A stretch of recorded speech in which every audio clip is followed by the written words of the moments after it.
Hey, Amanda, it looks like we have 9 TRC members on. So it's 12:03. I know we have a lot to discuss.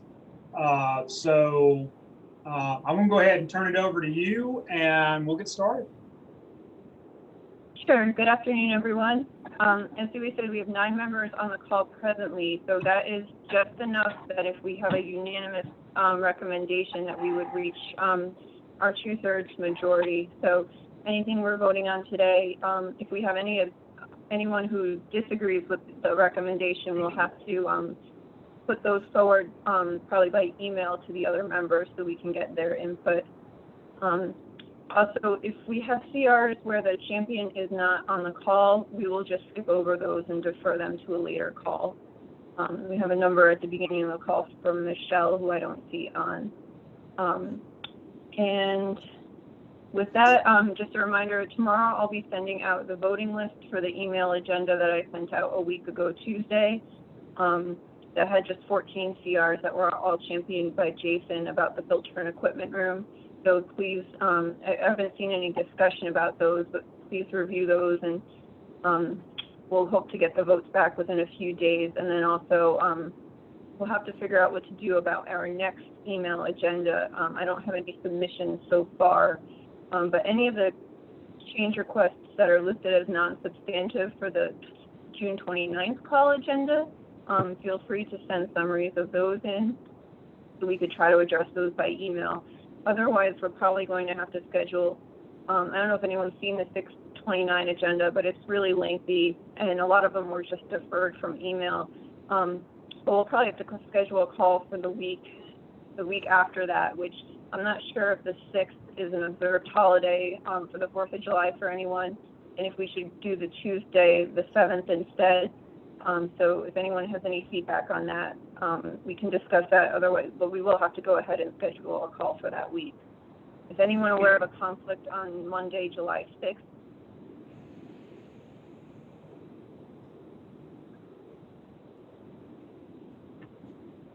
Okay, hearing none, that will probably be we'll probably have to schedule a call for that, and we'll end up just the agenda will end up being, anything that we hadn't gotten to thus far that wasn't already scheduled for the call on the 13th of July. So why don't we go ahead and get started? There are no... Amanda? Yeah, sorry. Amanda, this is Joe Lako. I just wanted to let you know I'm going to be deployed the whole month of July for CDC's COVID response. So before I go, I'll go ahead and submit the summaries for next week, which there's quite a few where I'm the CR champion. And then after that, Vince is going to be returning from leave, and he'll be able to take my place on the TRC. But it's not going to be until that second week in July of the 6th. Okay. So you will not be available for the 29th of June call? I'm going to try to be. I very well might not be. Okay. My deployment starts on the 28th of June through the end of July. Okay. Okay. Joe, didn't you just get back from a deployment? Yeah, I had one in February and one in May. And time to do that again. That's tough, man. That's tough.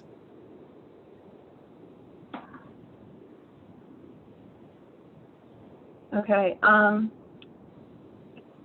if anyone else knows that they won't be able to make a specific call, as much advance notice as possible is good, because then I can shuffle any of the CRs that you were championing for. If you have any on a given call, we can move those to another call. I know that Jody can't be on next week's call, and she's now joined, so now we're up to 10 members, just to note.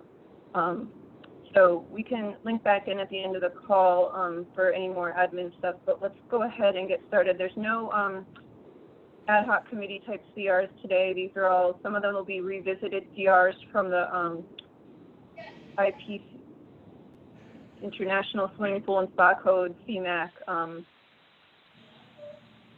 committee that's trying to make everything streamlined. And then otherwise we just have a bunch of CRs that are just considered substantive, but weren't submitted by any specific ad hoc committee.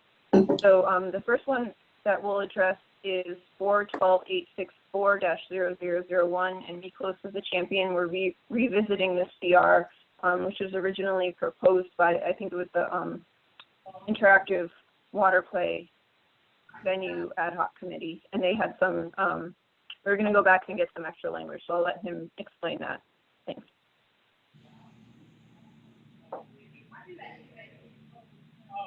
Sorry, Amanda, I'm catching up here. Give me 1 second.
If you want, I can just give a quick overview of the CR, and then we can catch up with any of the additional input by the Yeah, go ad hoc ahead. committee. Sorry, I'm trying to pull up a bunch of different screens. I'm sorry.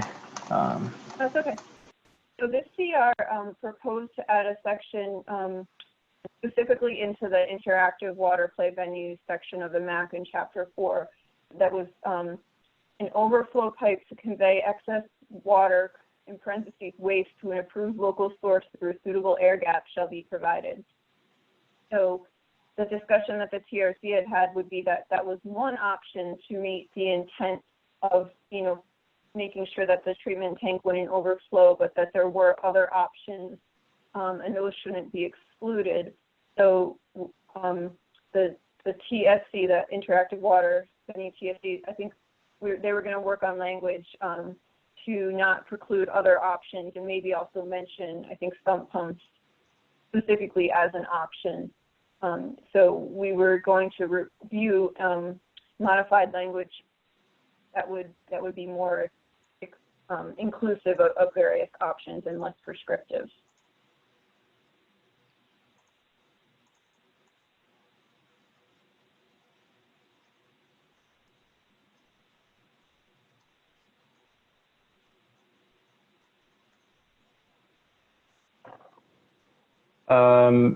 This was for, I'm sorry, Amanda, I don't have this on my notes. Okay, This is 41222. No, 412864. I'm sorry. Okay. Yeah, so I apologize. I have dropped the ball on those. There were 3 of them, 863, 8631, and 864, that I was supposed to have some communication with the TRC, and I don't believe I've had that yet. I apologize. I'll get with them, and I think these can probably be moved to a email. I'm hoping, but I completely dropped the ball on these. Oh, no problem. Okay, so why don't I alternatively put them on the July 13th agenda, and if we can address them before then by email, that's fine. But just to have a placeholder for those. Yeah, I'll have emails sent out today. I think it was the only one that needed to go back to that committee. I think the other things I can check, but we're wordsmithing. Okay, so let's move on. So the next group of CRs, number of them were from Michelle, and I think she's still at the Emergency Operations Center with CDC, so I'm going to have to defer her CRs to another call as well.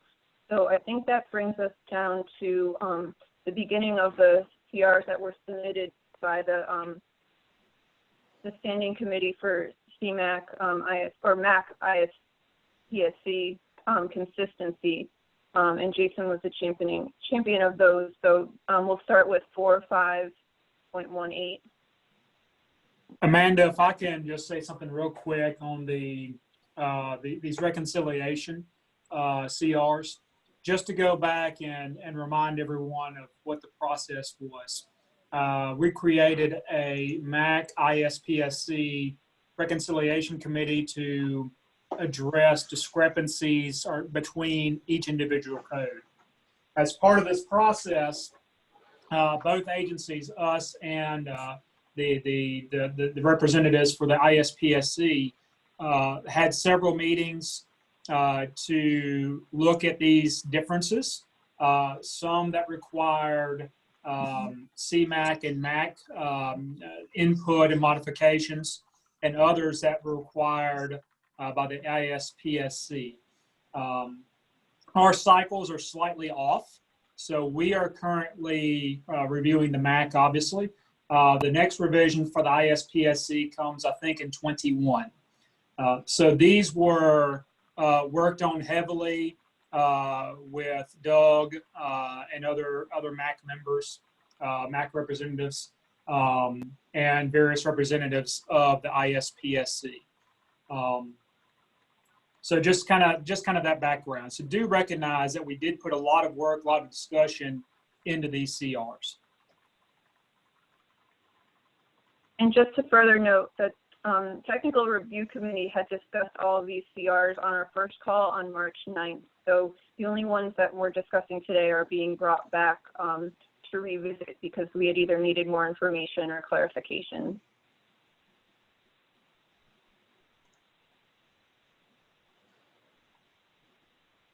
Yeah, guys, this is Jason.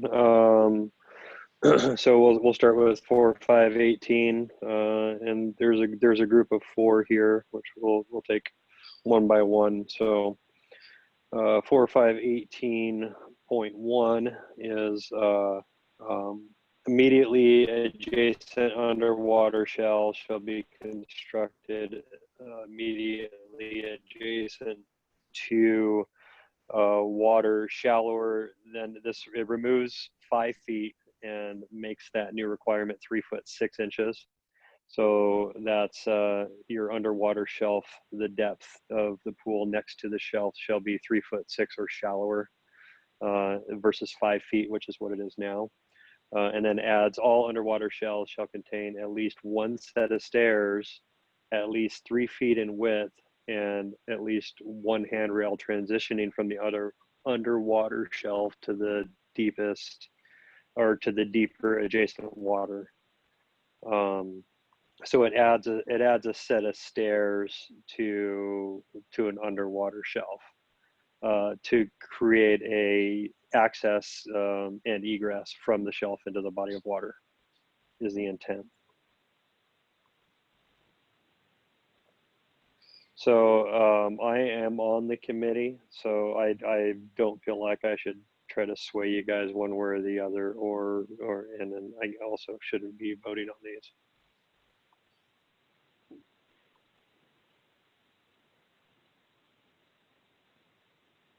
Okay, and this is Amanda. Just to review some of the concerns that the Technical Review Committee had when we looked at this the first time in March. There was a concern regarding the requirements for steps and handrails if the drop between the shelf and the water was less than that required, otherwise to have a step or handrail. And it was also pointed out that the MAC no longer includes a definition for underwater shelf.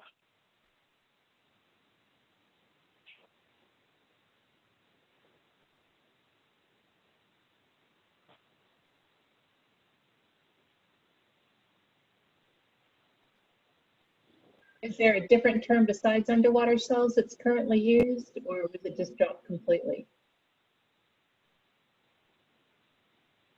I seem to recall that it was removed because it wasn't being used, or it might have been that there wasn't, I'm not sure. I think it was taken out possibly because there weren't requirements specific to it, but I'm not exactly sure what that history is. Let me check. I know that we have, I'm pretty sure there are definitions for things like underwater tow ledge and underwater ledge. So there's also underwater bench in there. Sorry, go ahead.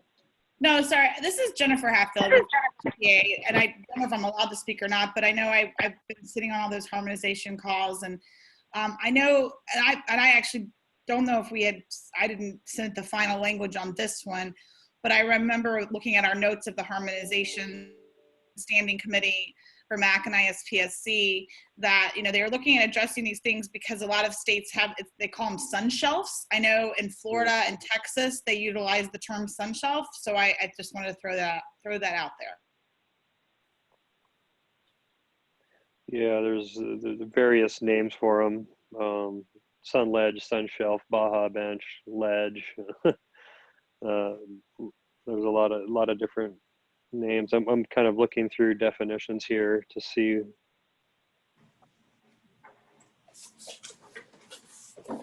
Yeah, a lot of times it's not inherently clear what the definition between a shelf and a bench is when you're reading code out there. Yeah, Yeah. I think one thing that might have to be done. Underwater ledges. We might need to look back at what it was previously defined in the MAC and then amend this change request to either include that definition or something similar that would specifically speak to underwater shelves, especially because this underwater shelves is capitalized in the proposed change request, but there was no corresponding definition submitted as a change request. Something that we might could recommend or look at is decapitalizing underwater shelf, because the whole sun shelf issue is a vastly different thing than ledges. So we could easily decapitalize that and then flag that to having a definition included for the 5th edition.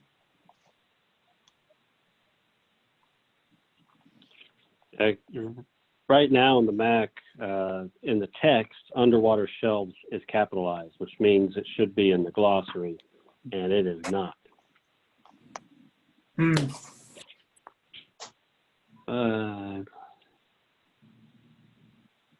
It looks like in the MAC that the difference between the two is the first is limited to 20 inches from the water line, and the other is 24. So the shelves are 4 inches deeper.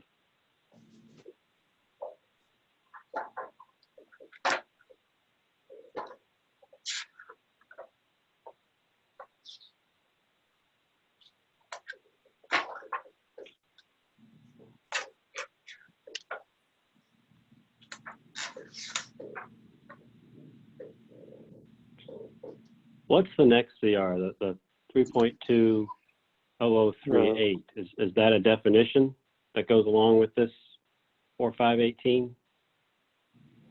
No, that's actually one for the no diving marker, and it takes out the words no diving in the definition. It just includes the symbol. So that was for a different CR. Okay, never mind. I think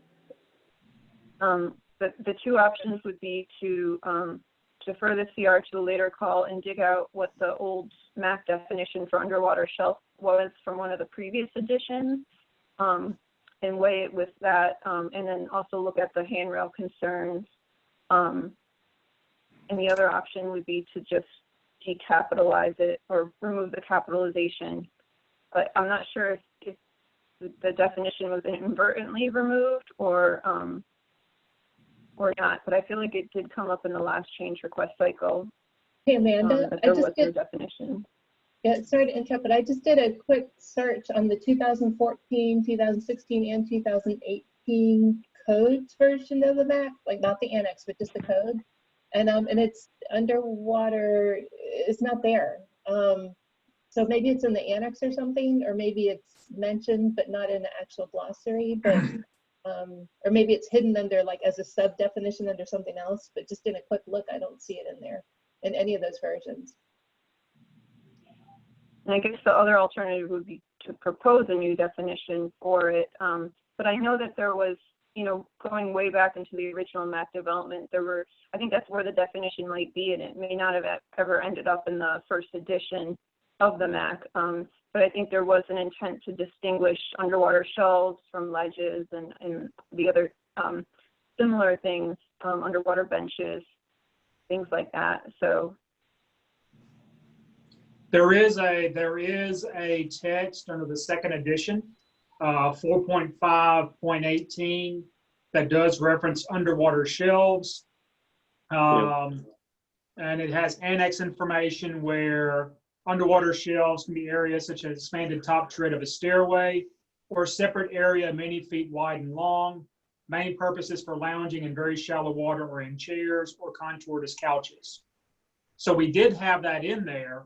Now, why it came out of the second edition, I'm not really sure.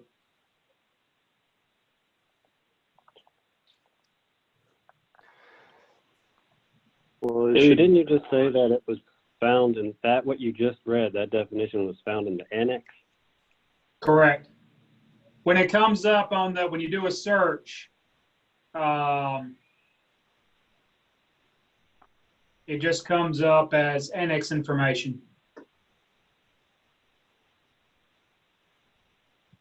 Yeah, it might be good to have that remain all capitalized and actually put that definition in the front of section 3.2 of the code language.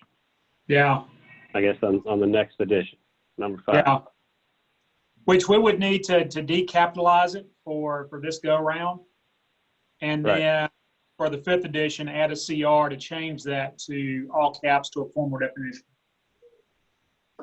I think that if the committee was amenable, I think that could be part of the proposed modification to this CR.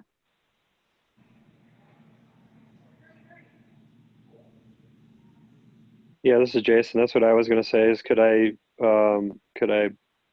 bring this CR back and propose a definition for underwater shelves as part of it, as part of can the TRC, can we as a TRC do that?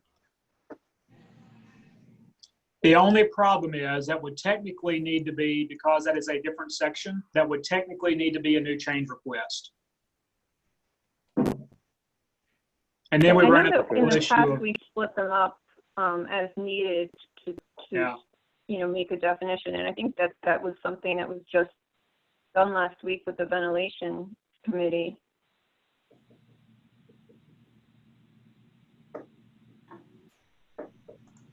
I think we did add a definition into one of our CRs that hadn't been there before.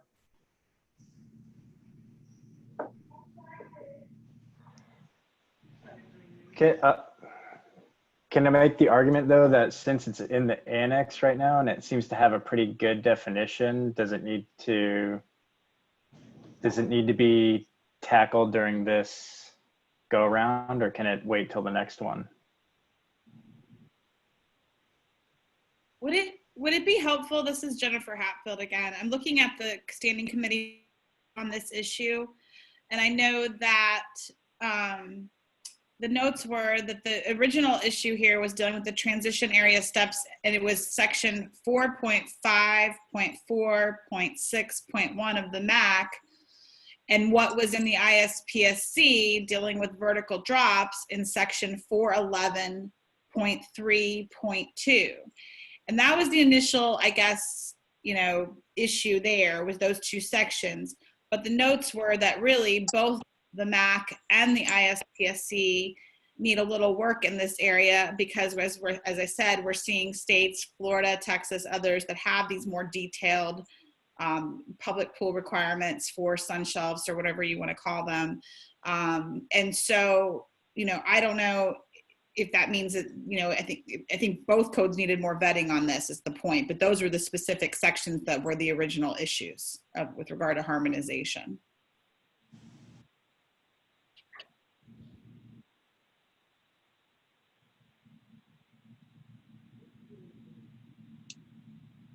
I think I'd like to suggest that we just uncapitalize it and go on. Yeah, me too.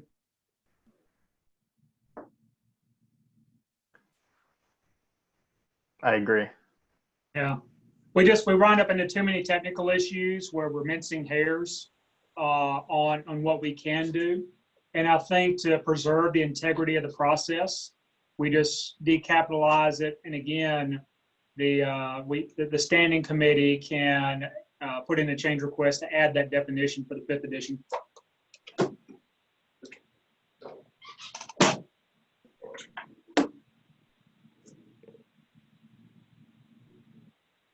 Now, I think it was Joe Stefaniak's concern, if I remember correctly, on the last call, and unfortunately he's not on this call, about the idea with the handrail, and let me pull that up. So regarding the requirements for steps and handrails, if the drop between the shelf and the water was less than that required to have one.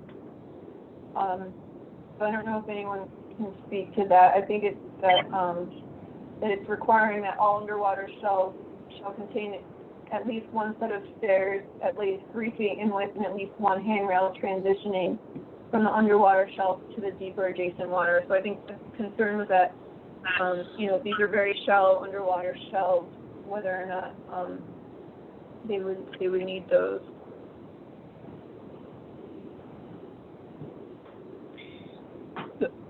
There's a little bit of confusion, I think, when you're reading 4518.1.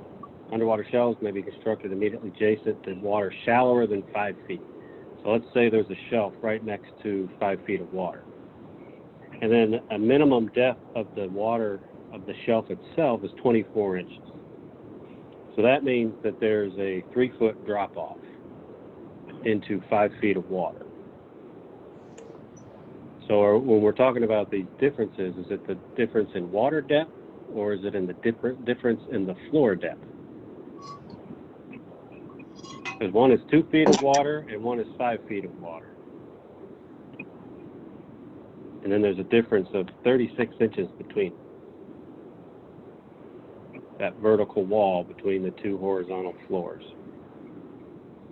Technically, the change request is changing that 5 feet to adjacent water needing to be 3.5 inches or shallower. But yeah, the underwater shelf maximum depth is still 24 inches. Yeah. So then we'd be talking about an 18-inch difference between the shelf and the adjacent floor of the That's your maximum. That's your maximum depth. So the issue here is the 6-inch. Most of these underwater shells that are being used in resort pools are 6 inches deep, and they're immediately adjacent to typically 3 feet or 3 foot or 3'6", maybe 4 foot deep pools. But in some cases, they're used in deeper pools. The thought behind it is that you have a 6-inch deep, area where kids might be playing, and then immediately next to that would be, that's the point of shallowing that up to 3'6". So it's not such a, you're not in 5 foot, immediately in 5 foot of water. Amanda, this is Joe Stefaniak. I am on the call. I'm just trying to call in by phone today. I'm on the road. I don't have a problem with the change to the 3'6". But I do have a problem with that step requirement. A lot of places will do that shelf at 6 inches, and then there'll only be a 5 or 6 inch drop into the adjacent water because it's just a step down, and that may not meet the requirement for having that single step. And that would be one of my concerns with it as it's written. If we're requiring a step or a handrail, it's not necessarily something that's going to work and be an appropriate step. Thanks, Joe. And I should have asked if there was anyone on the call that was just calling in that I couldn't see their name. So I think, yeah, you had brought that up on the original call when we discussed this. So is there anything that should that could be like a workaround that we could propose a modification so that, to try to not have this be an impact? Well, if the difference between the pool level and the shelf level is less than a stair head, couldn't you consider the shelf itself to be a stair?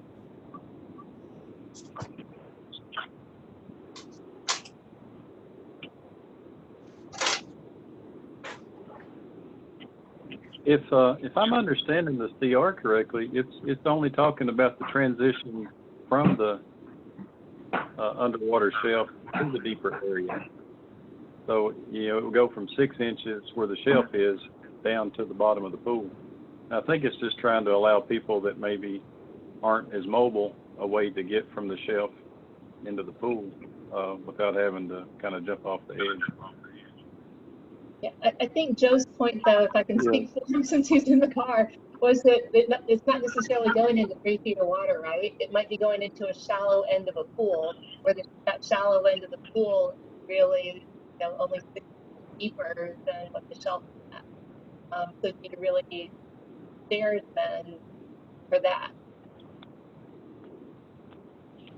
Yeah, we did put the stairs in there for the couple reasons when we were talking about this in the committee was to direct people to the set of stairs versus just walking off the shelf, to show them that there's an access to a deeper portion of the pool, and then also the less mobile users, to allow them to get from the pool onto the shelf without, you know, trying to push themselves up. I mean, I do see Joe's point for sure, and it might be more of a nuisance to try to put this set of stairs and handrail in than a help in a lot of cases. Could we strike that last sentence and send it back?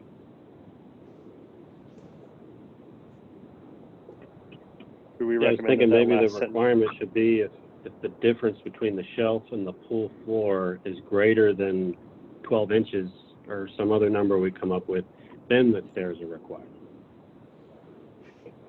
I think that'd be good, and have that height be whatever the stair requirement is.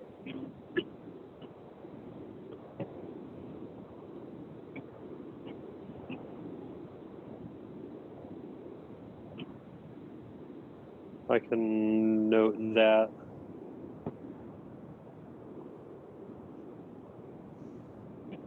Let's see if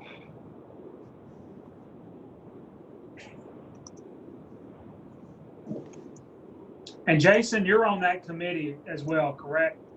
yes. Okay. Do we want to use 12 inches? If the underwater shelf, if the difference between, I'll just write this down and so we can move on.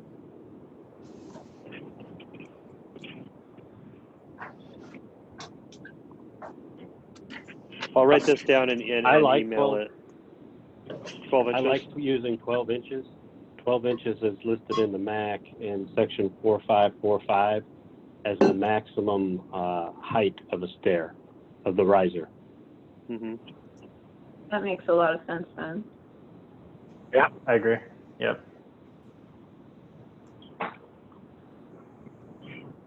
And there's nothing in the language that prohibits you from going directly from the shelf to the surrounding water.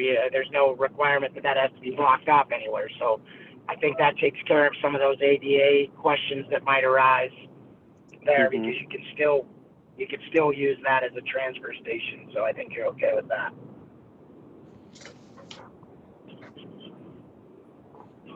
Okay, how does this, if the difference of the shelf elevation to the pool floor is greater than 12 inches, the underwater shelf shall contain at least one set of stairs 3 feet, yada, yada, yada. How does that sound? That works for me. Okay. So what we can do is, I can note to revisit the CR in a future call, and then, yeah, just bring that back to the ad hoc or the standing committee and see if they're okay with that proposed modification. And then if they are, we can vote on it. Okay, I got it. We'll do.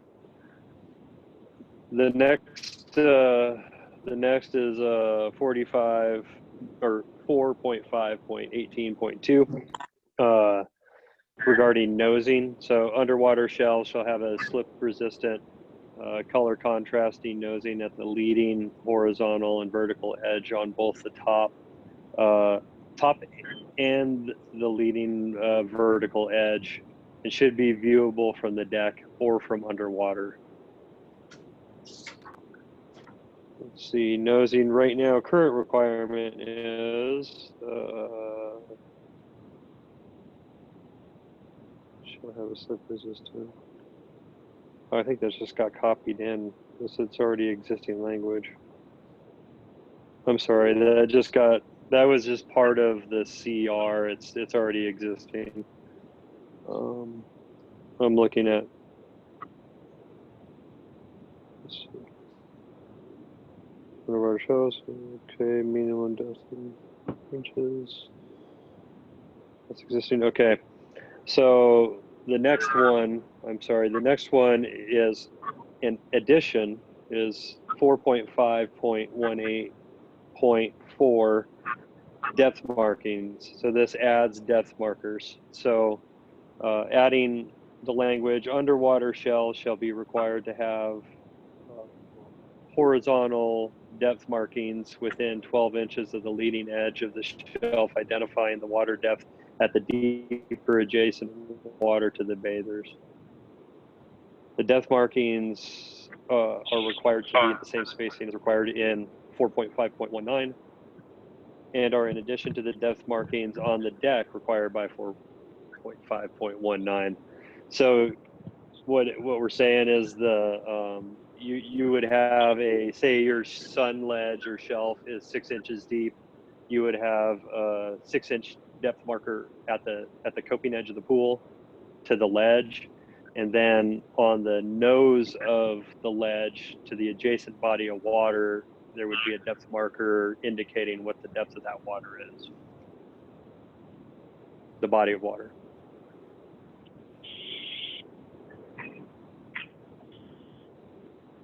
Because right now there's nothing indicating how deep that water is.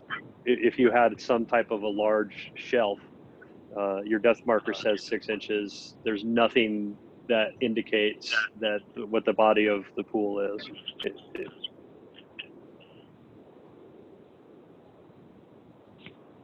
In that ledge area or in that shelf area. Is there a requirement for depth markings and wall depth markings at that transition? So we're already requiring them on the wall. Now we want to put them on the actual shelf. I think the concern I have with that is that we're setting a precedent where we're marking the change in depth on a shelf, but we're not doing that on ditches or ledges or any of those other things. I think that's a dangerous inconsistency from an operational perspective. If we're marking one change in depth, why are we not marking them all that way? Right now, the depth markers are supposed to be at the break of the floor slope between the shallow and the deep portions of the pool. But the floor adjacent to the shelf could very well, as we defined here, still be in the shallow end of the pool.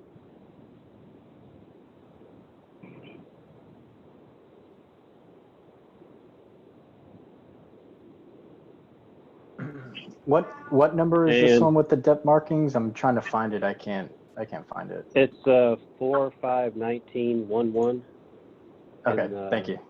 Third edition, and we have depth markers to be installed not more than 25 feet in intervals around the perimeter. Then 4.5.19.161 is 5 feet or less. For water less than 5 feet in depth, the depth shall be marked at 1 foot depth intervals. So if we already have a requirement in there to mark it off at every change in 1 foot at the shallow end anyway.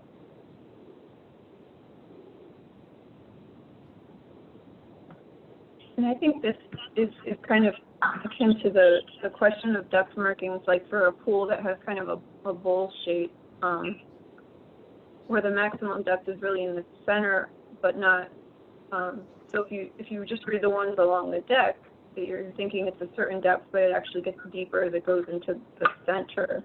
So in that case, I've seen, things where they say the max depth in center, or they put signage on the wall, or like it's in a natatorium, to let people know that, the depth at the pool wall where it's marked on the side is not the actual maximum depth, 10 feet off the wall or whatever, when you have those kind of weird bowl-shaped designs where you don't just have a deep end of the pool, it's deep in the center of the vessel. 4.5.19.3 requires that your depth markers indicate what the depth is 3 feet out from the wall, the pool wall. So the concern is if you have a large shelf, you measure 3 feet out from the wall, the water's six inches deep, but you walk to the edge of that shelf where now the water adjacent to that shelf is 3'6". So the thought is to indicate what the depth of that water is at the edge of that sun shelf, it doesn't capture benches or the underwater benches because they don't stick out from the wall 3 feet. So I don't think that there is a concern there. And if but there is language though, isn't there, that addresses the depth markers marking the depth where the bench is? So there's already language, I believe, that says that you have to mark the depth at the pool's wall where there's a bench. I'm looking that up. I believe. I'm sorry, I'm in a car. I can't pull that up. But I thought we addressed that last go around. I got it. I'm looking at it here. Underwater benches.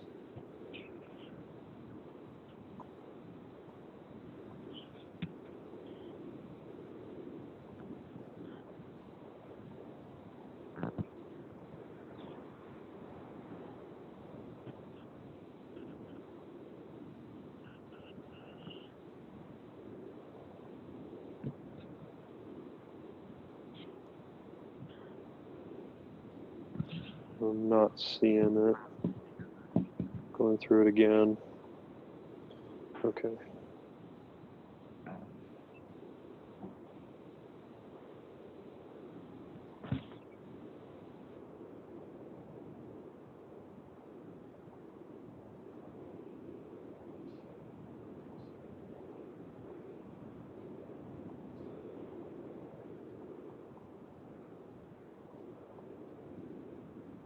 I think that it is important to have that, I'm not sure if 4.5.19.6, which is kind of what I was getting at with the deeper point in the center, that's the dual marking system.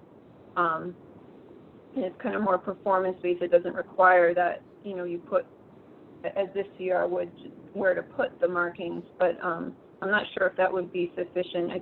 I think, the main concern would be if you do have a very shallow shelf and it's going into deeper water, that you want to make sure, especially depending on the intended use of the aquatic venue, if it's for kids, you certainly, a lot of people might argue you should put a railing up to, distinguish the two areas, but I think you have to look at, who's going to be in that area and, the hazard of them potentially stepping off the shelf without realizing it and going from 6 inches of water to, 3.5 feet of water.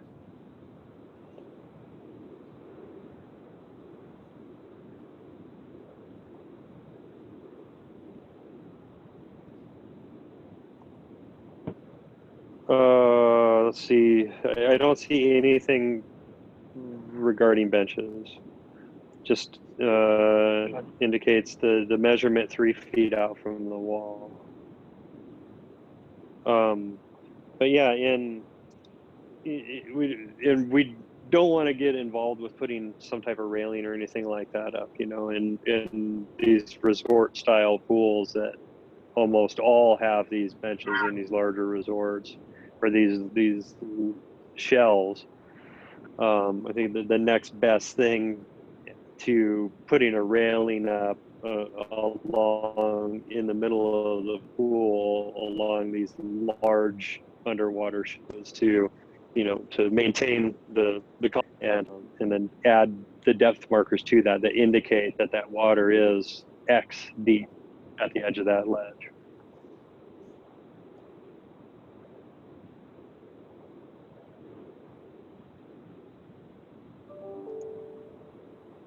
It's done quite a bit anyway. In these style pools, we see. I mean, we do it as our company does it, just as a safety thing.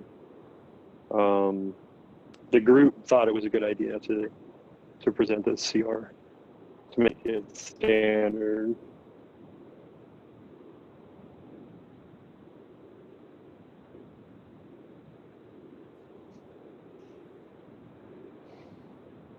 Does the CR address spacing on that? Go back to it again. It does not address spacing, but spacing's already addressed at 25 feet. I have to go back to it to tell you what number it is, but spacing's already addressed. It's the same as, yeah, depth markings that are required in 4519.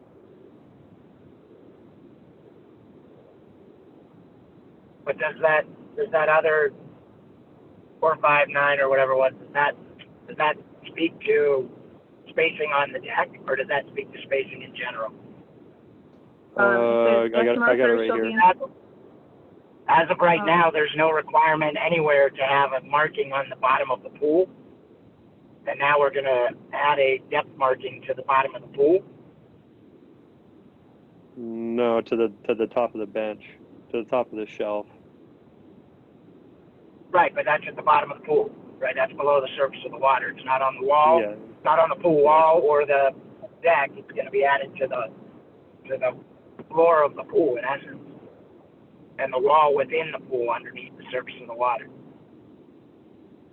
Yeah, I mean, the only parallel to that right now would be, you know, the contrasting stripe at the break of the floor Right. slope, but that's not actual words or numbers. Correct. And I'm about to head into a tunnel, so you'll lose me for a bit. Sorry.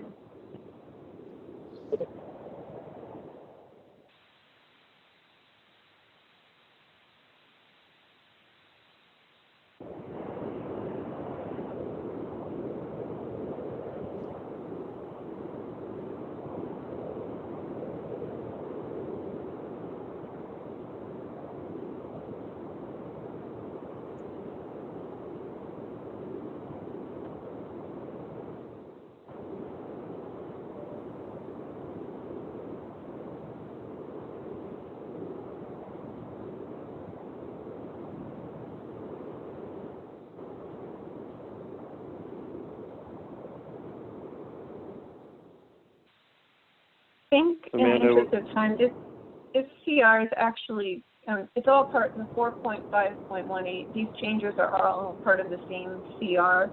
And since we're going to be checking with the standing committee on that modified language, I think unless we want to propose any other changes about the depth markings, or we should probably decide whether we're okay with that. And then otherwise we can probably discuss it further when we revisit this one again.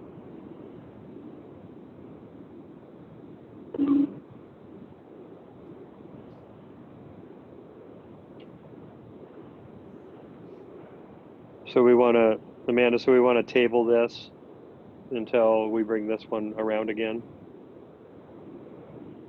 Yeah, unless anyone can think offhand if there's anything that they would want to propose as an alternative to the committee. I'm not sure if there's anyone else who has potential issues with it in addition to Joe, as or not. So I guess, does anyone else have any problems with it as written? I don't have any problems with it. This is Ellen.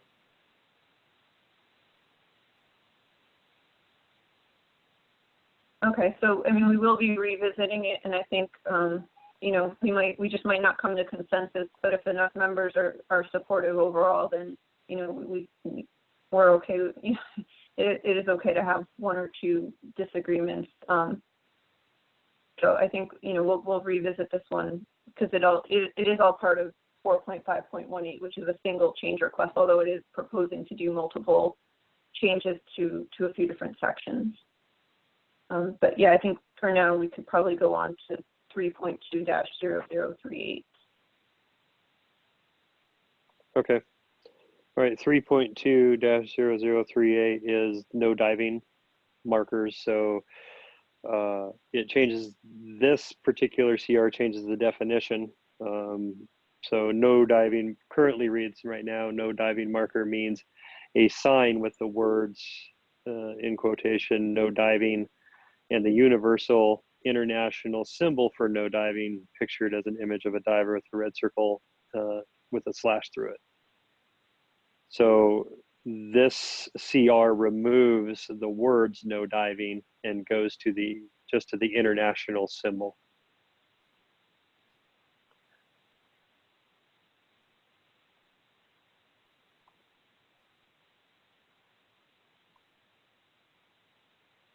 I really like having the words no diving there. I think it clarifies the picture. It's not overly complicated, and it makes things very clear in a split second.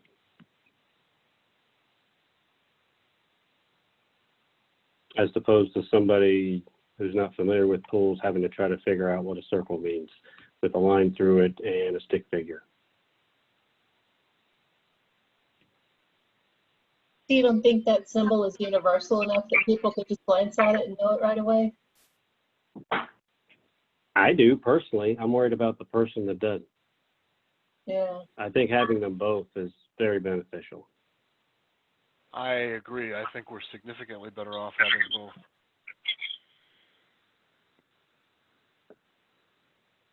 I agree, and I think that was our concern last time when we discussed it. I'm not sure. It looks like from the notes, we were going to try to get feedback from the Injury Prevention Technical Support Committee on this one.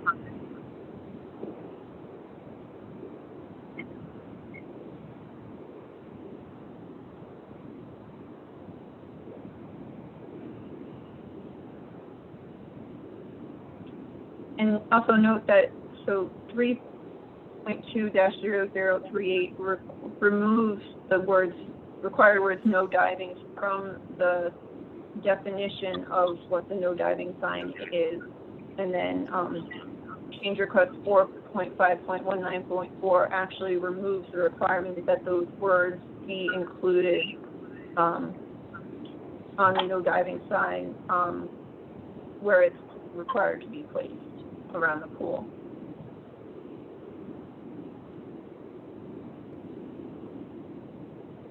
Sorry guys, this is Jason. I'm back. I dropped off for some reason. I just had to reconnect.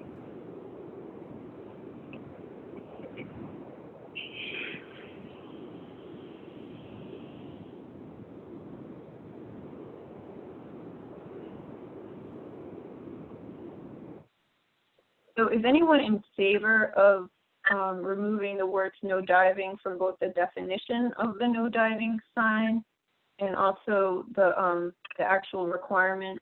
And I guess as a second question to Jason, what was the rationale for removing those words from the symbol and from the requirement? So 2 points that are listed. Modern construction does not follow the use of 4-inch lettering to spell no diving. and that commercially available tiling reflecting the signage lacks 4-inch lettering. And 2, the core requirement for 4-inch lettering is also not aesthetically pleasing.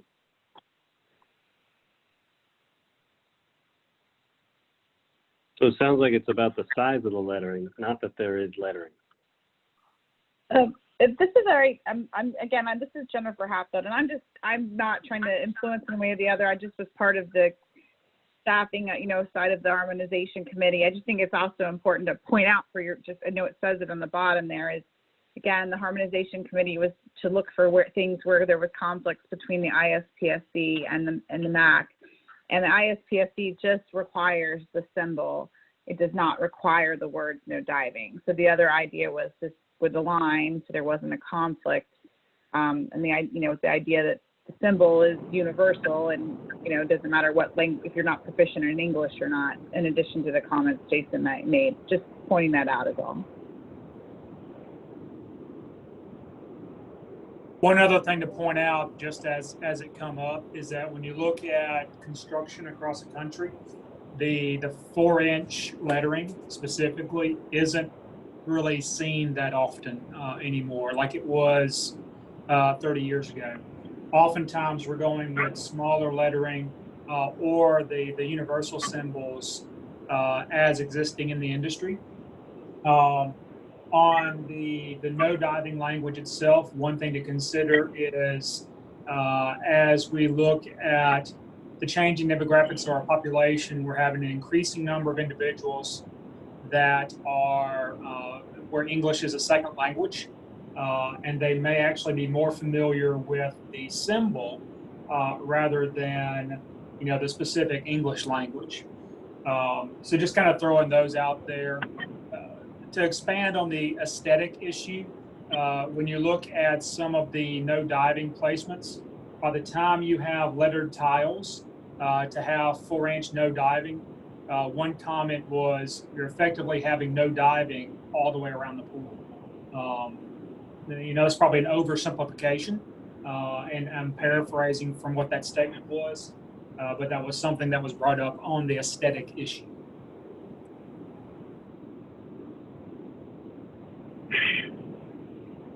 I think one thing that was brought up on the last call, if I remember correctly, was do we need to define what that symbol is via picture? I think somebody had done a Google search for that international no diving symbol or no diving symbol or something, and it showed a bunch of different images outside of just the one with the circle and the diver through it.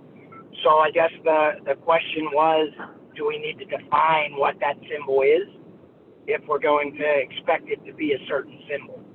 Or are we going to allow anything that shows up in that Google search? It's silly, right? But we all understand what it's supposed to be. But I think it probably needs to be defined clearly so that nobody's going through the hassle of doing a Google search and pulling up an image and then it's not the right image. And to further complicate things, right now in the MAC 451944, that's where it says at least 4 inches. All lettering and symbols shall be at least 4 inches in height. So any change to the definition would also have to change this section of code language. There's actually 2 separate CRs. So one is to change that definition. Okay. And then there is a following CR to change the actual section of the code to no longer require, or to remove the part that requires the words no diving. Okay, yeah, I see it now.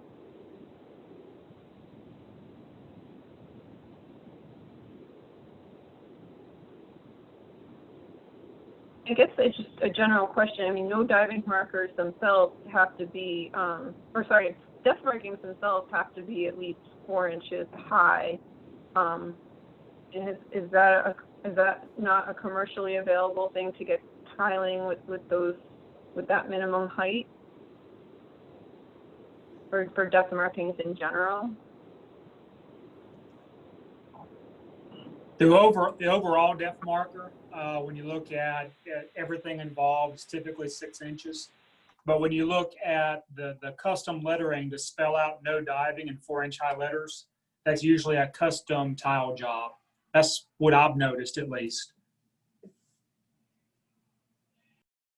What is the commercially standard size? Is it 3 inches? It's a 6-inch tile, and it's got the universal no diving sign with no diving at the bottom. Okay. Is that a 6 or a 4-inch tile, Dewey? Well, you know what? It's a Could 6. be 4. I'm used to seeing 4, but that's kind of the question that I wanted to ask this group is there a truly universal international no diving tile symbol, or are they all kind of the same thing? And do they all include the words no diving? I was just trying to find that. I think they're all somewhat the same thing, but it doesn't, there's like, looks like 3 or 4 maybe main kind of basic pictures that are used. Yeah, that's what I'm seeing too, and I don't know if that's just my Google foo or if that's really the case. I had assumed that it was an actual standardized international symbol, but I'm not so sure anymore.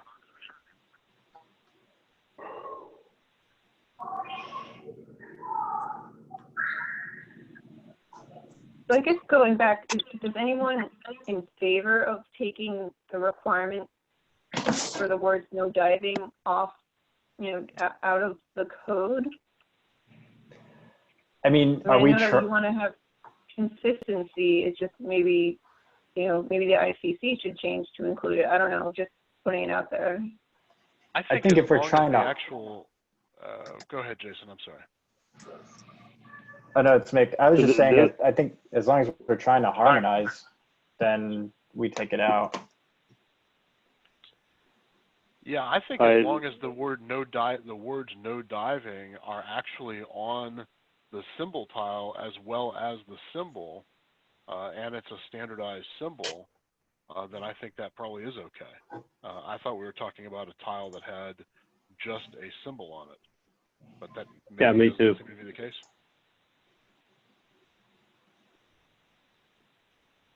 This is Jason again. I'm in favor of removing the words, but I can't vote on this one. And I'm trying to avoid grandstanding for you guys on these particular ones. But Jennifer Hatfield, if you're still on the call, does the ISPSC have the no diving symbol in it? For some reason, I think it does. I think I remember having it in there. Yeah, it does. I'm looking at the ISPSC right now, and I can happily send it to Dewey, the photo. But yes, it does have in this section with the commentary version, the one that I think you guys are talking about is the typical one. It also says that additional signages can be in accordance with NEMA Z535. So that might be something else for the committee to look at. But it does have a picture to show as an example. And that picture doesn't have any words on it, so it's not the picture and no diving words. Correct. It's just a symbol. The ISPSC, and that was the whole idea, was that they just required the symbol. I mean, it is you can add more if you want, but they just required the symbol just with the idea that it's international, no matter what your language is.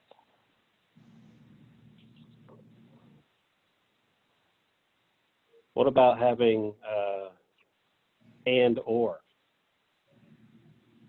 The words and or the symbol. Well, if you're going behind, you got to have the symbol for non-English speaking or whatever. The idea is to have an international symbol, no matter where you're at in the world. You recognize that there's no diving. You can't really do either or, because then we're disqualifying, I guess, the people that don't speak English. Gotcha. So I know that it wouldn't go the whole way towards consistency, but so under 451944, a proposal to take out the words lettering and just say all lettering or all symbols shall be at least 4 inches in height. So, I mean, if we kept to that part, but then didn't take out that the wording needed to be, or take out the wording from the definition and from the parts of the section. So basically, we're just not requiring the wording to be 4 inches high anymore. So people could use those symbols where it was one tile with the picture and the wording underneath. Would that be a compromise, or is that still not going far enough for consistency's sake?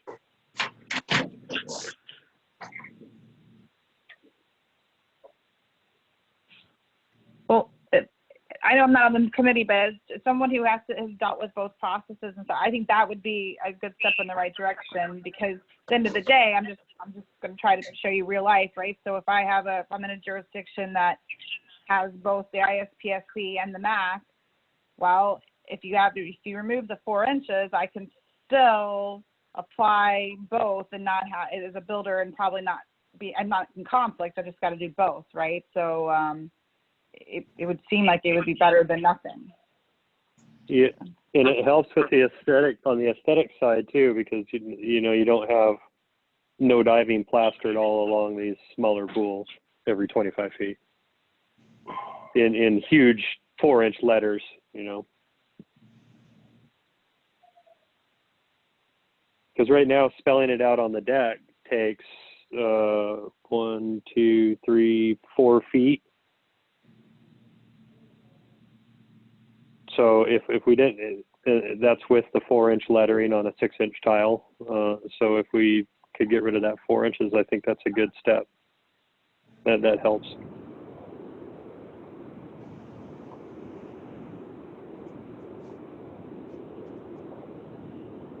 So basically, I think what I'm proposing would be that we don't accept the definition change. And then for the actual code section, just keep the proposed change to the last section, but then don't. So basically, the first 2 sections, instead of taking out the words warning signs along with it would just say shall be provided with no diving warning signs along with the universal symbol for no diving. And then you can put on that 4 or 6-inch tile that has the symbol with no diving under it, but you won't have to put the words no diving in 4-inch lettering.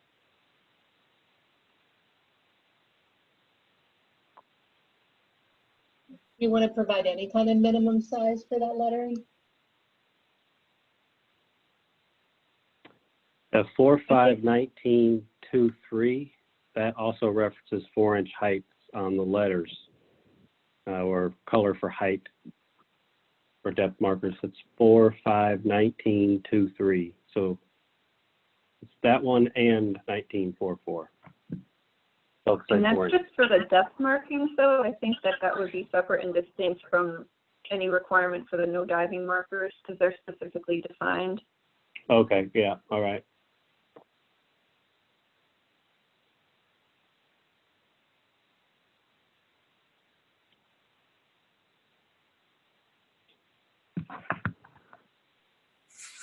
Hey, Amanda, what happens if this committee doesn't have a consensus vote on this? Then we would end up recommending that the TRC would end up abstaining from a voting recommendation to the CMAC members. So basically, when the members go to vote, they wouldn't have anything. They would just know that we didn't reach consensus on this, but they wouldn't say, oh, the TRC recommended yes or no. It would still go to the membership for vote then, right?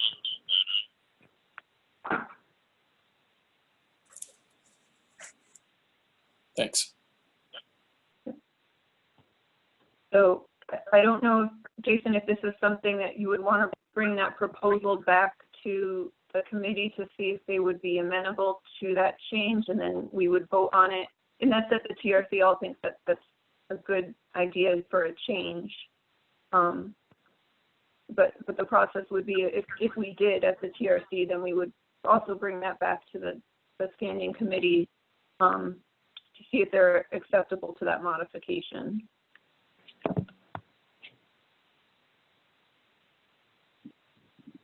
Yes, if you guys are in agreement, I'll take it back.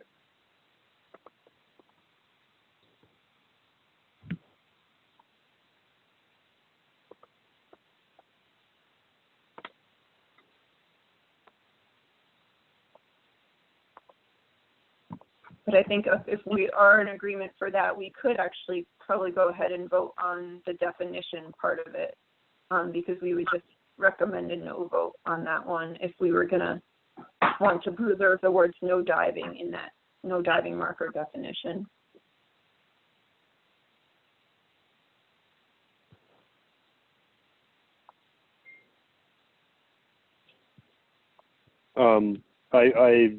This is Jason. I feel like they should be presented together. So Okay, I'm okay with that too, sure. That makes sense, because if they don't, you know, if the standing committee is not okay with the modification, then that makes sense. You're right. Okay. Yeah. So is everyone okay with going forward with that proposed modification?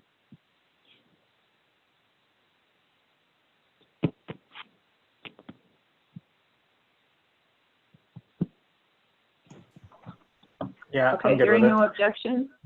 Okay.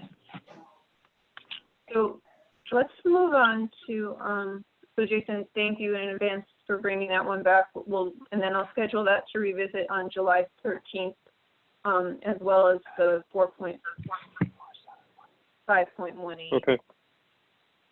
And I just wanted to bring up with this next change request, 4713111-0002.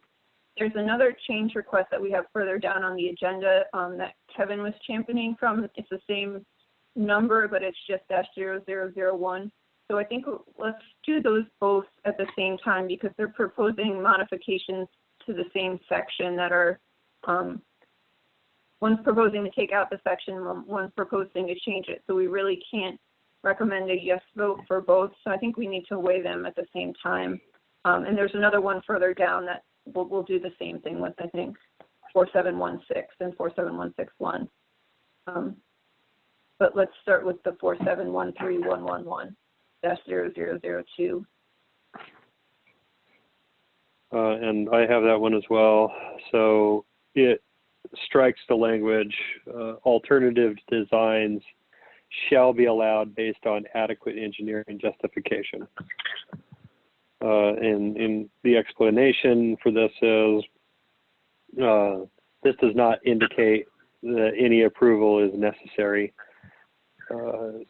Who is determining that, Ms. Brent, that there is adequate engineering justification? What is the process? Is this a variance? It appears unnecessary. 4.7.1.3.1.4 already provides for other inlet types subject to approval of the AHJ with proper engineering justification. So 4.7, give a little more context here.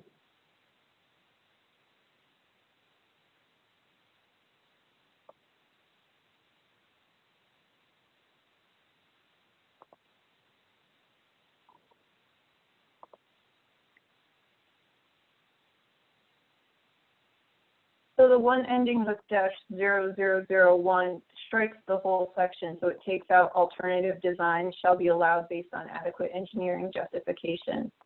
And then the one -0002, which was put forth by the standing committee, let me bring that one up.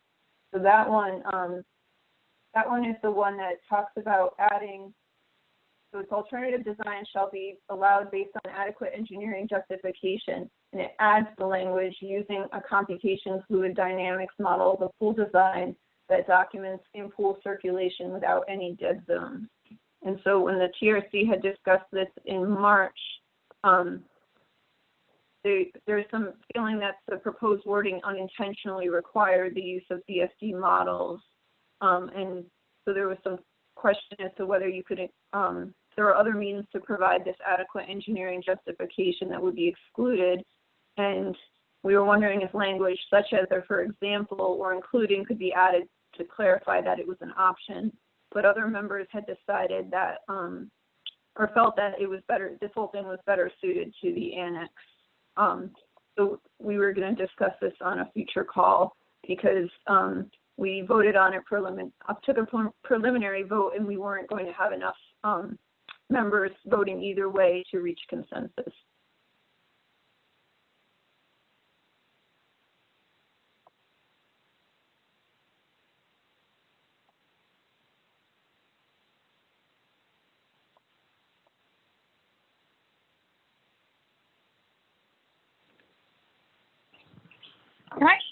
This is Jennifer Hatfield, and I don't know, I just noticed the silence. Maybe might be a suggestion. I know you all have a very long agenda. This one, these two, and Jason, these were championed on the harmonization committee, I guess would be the right word, by Steve Barnes, and I really feel like he being on this call for these two to help answer questions might be helpful. So I don't know if you want to pump these again, and Jason, if maybe you had gotten with them, so maybe I'm speaking out of turn, but it's just a thought. And I believe Steve was on the first call when we discussed these. Yeah, Steve has one, and then this other one is by John Kelly, I believe. I think the main concern, we were okay with the language in general, but there was concern. Well, I guess some members thought it should be in the annex, and then other members thought that this would limit the alternative engineering justification to only using the computational fluid dynamics models and not perhaps other methods of achieving the same engineering justification. When I looked at 471311100001, John Kelly's submission, I came away from looking at that one in agreement with it, that it was a duplication of 471314, which already provided the path for other inlets with the AHJ and proper engineering justification. So for what it's worth, evaluating that one in a vacuum, not recognizing there was another one trying to achieve a similar end result, my recommendation to the committee would have been in favor of 47131111-0001. I agree with that. Eliminates the redundancy. Yes, this is. And the other Jason, one, I agree with it. 1314 is a little more clear and is subject to approval by the AHJ. Mm-hmm.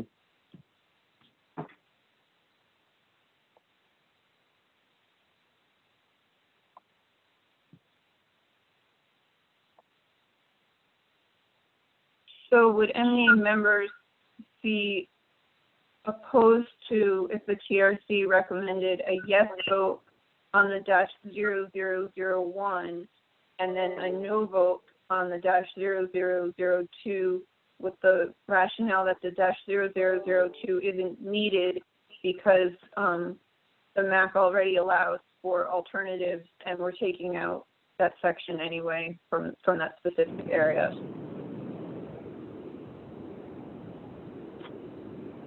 I like that plan. I second that. Okay, so. And with that, would we want to make a recommendation that additional language be added to the annex or no?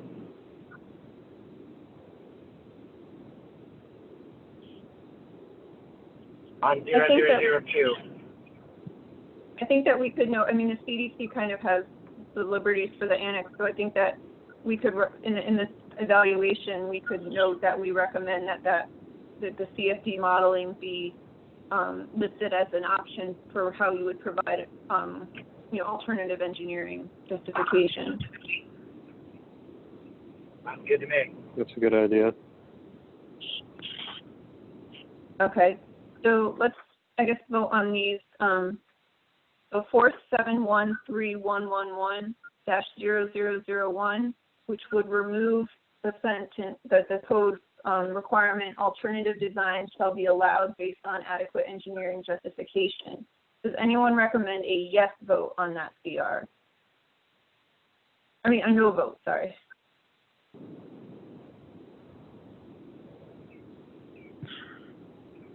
Okay, so hearing none, I'll write that the TRC was unanimous.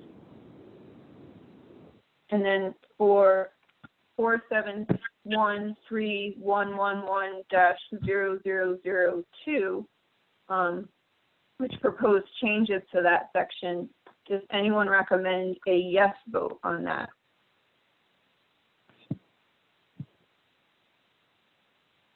Okay, so I'll write that we have a unanimous no vote on that. We add to the CR evaluation that we recommend that this be added to the annex as an option for what engineering justification could include. 002 added to the annex.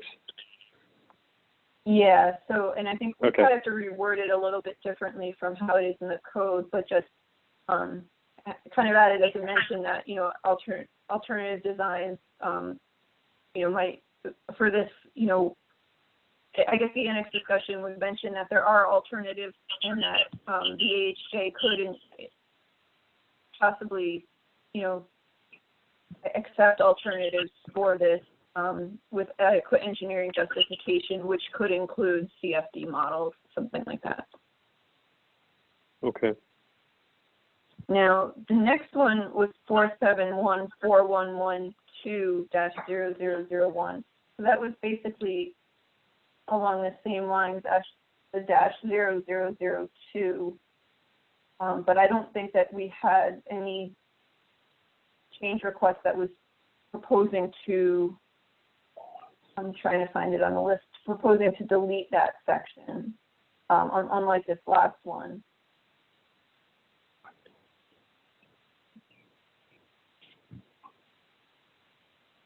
And I'd have to check to see if that section that's referenced in the section that John Kelly referenced for taking it out of 471.311.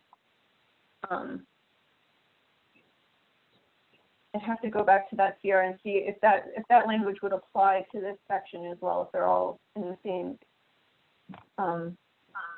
recirculation section. Because if so, I think we can use the same rationale if for the alternative, having it in one place and not listing it in every section where it was, you know, a possibility.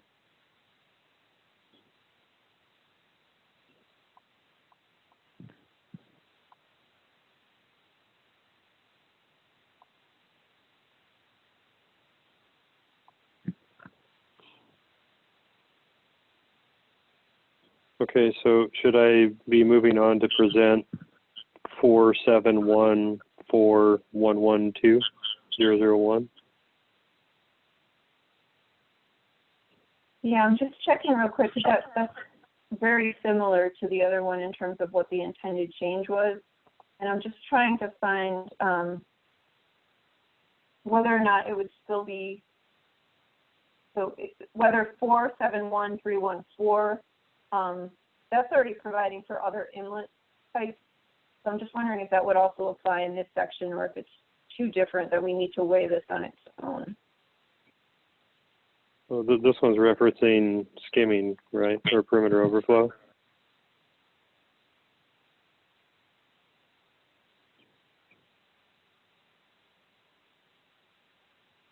Yeah, can you clarify what the CR is for 4714112? Yeah, it's so it's regarding perimeter overflow systems is a section, and a million emails coming in. It's let me read it here. So novel perimeter overflow system designs that do not extend around the entire pool perimeter shall be permitted with proper engineering justification utilizing a computation using computation fluid dynamics model of the pool design that documents in-pool circulation without any surface water dead zones. That's additional text. This is additional, yeah. It adds, okay. It would fall under, let's see, 4711111, around entire, for pools that require perimeter overflow systems, the perimeter overflow system shall extend around the entire pool perimeter except where noted in this code. So this change allows it for not having a perimeter overflow system that extends the entire perimeter of the pool with justification, engineering justification. And I'm not sure if you. Is that a John Kelly? No, this is Steve Barnes. Okay. So he's got a good point. And maybe it doesn't need to, maybe you could strike the language that says utilizing computation fluid dynamics model and leave with proper engineering justification and end it there. But there are some types of pools that fall under the perimeter overflow category, that system category, that have different features or designs, maybe water features coming into them, or a raised wall or something that doesn't allow for a full perimeter overflow. But if proper engineering, if there were proper engineering justification that you're not going to have any dead zones and the pool skimmed properly, it would. I say that this is a good CR in that way. We see it all the time. What's the difference between not having it, but we do request a variance if it's going to be something that's different? Does it requiring a variance with approval cover the same thing? Yeah, but there are some places that don't accept variances to the code.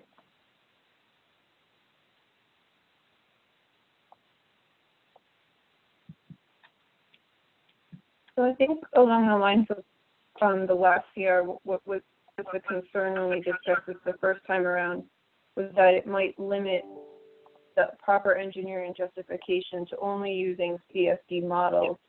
So I think if instead of saying proper engineering justification using a CFD model, if we said such as, or for example, and that's if there's other alternatives. I don't know if there are other alternatives besides the CFD model that people would use. I think that brought up on the other call that there were, but I think the main concern was that we were limiting it to just one type of, saying the CFD model that should be considered proper engineering justification and limiting other things that might be viable options to show what we're trying to show.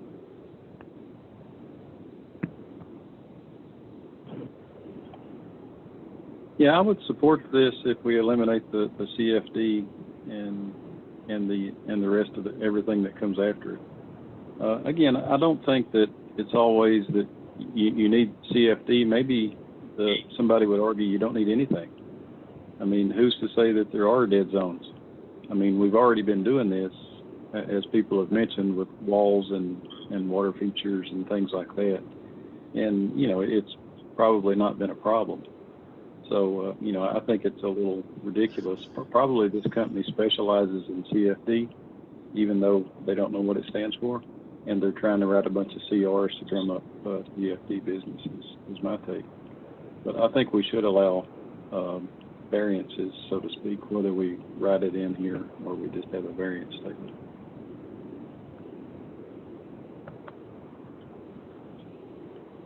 So should I go back to? So go back to Mr. Barnes here with ending it at justification. So novel perimeter overflow system designs that do not extend around the entire pool perimeter shall be permitted with proper engineering justification, period.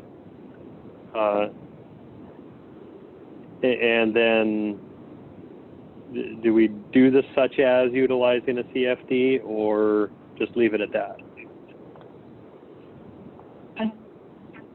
I don't know about that question, but I think if we say with proper engineering justification, that document in full circulation without any surface water dead zone, just to keep that piece in too. Okay. I don't really have an opinion as to whether we should use a such as for CFD or just take that out entirely. Got it. I mean, I would put that in that works. I'd put that in the annex as well. I'd put the such as piece in the annex as well, like we did the last one. Should we also use language like we did over in 471314 where it says shall be subject to approval by the AHJ with proper engineering justification?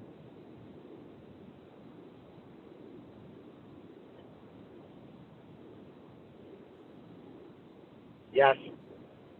Yes.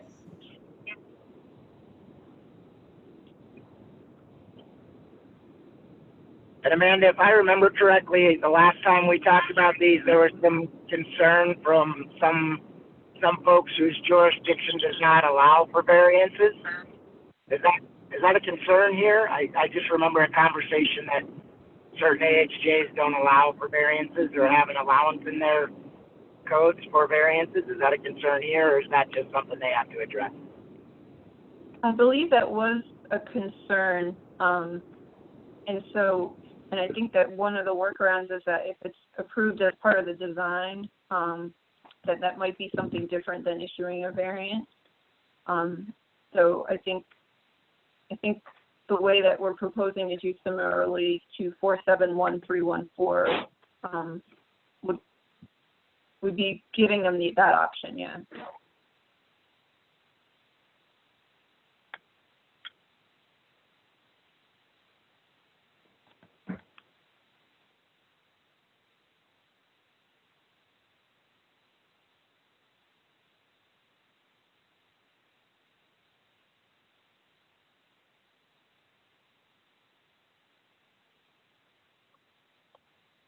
So yeah, I think here it would just be it would be something along the lines of like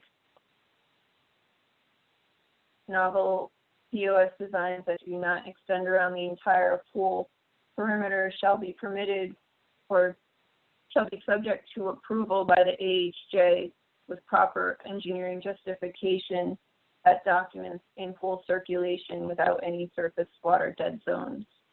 And that would make it similar to 471314 in terms of the wording, but specific to the section on perimeter overflow systems.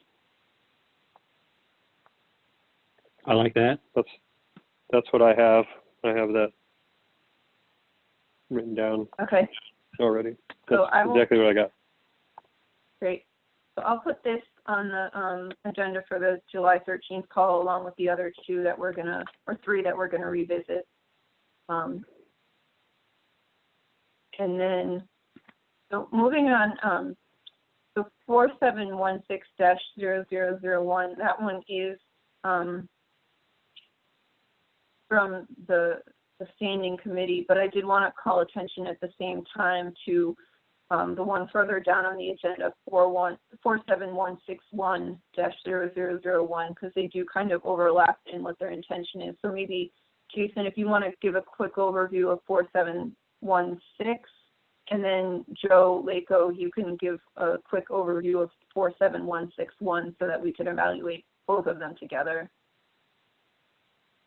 Okay, yeah, 4716-001 adds language, and this is regarding submerged suction outlets.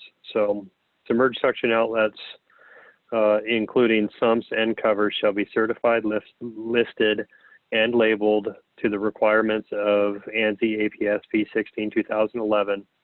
And this adds this language, or its successor recognized by the Consumer Product Safety Commission.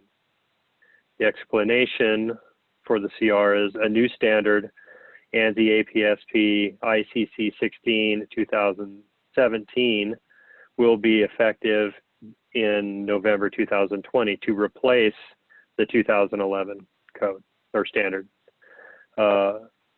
Because the VGB laws allows a successor for the original standard to be recognized, MAC should follow that. So the CR is suggesting that the MAC allow for the successor of the code or of the standard to be recognized.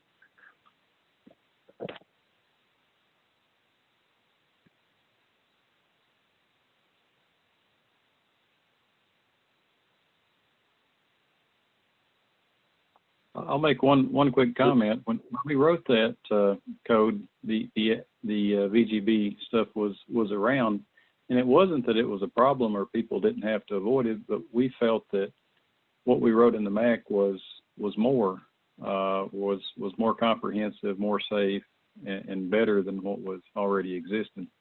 And you know, I haven't compared the new edition to the old code language.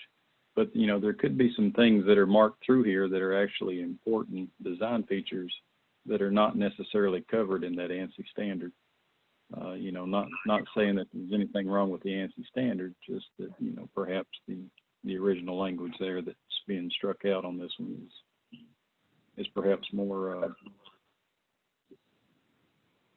No, it's not striking any language. It's adding.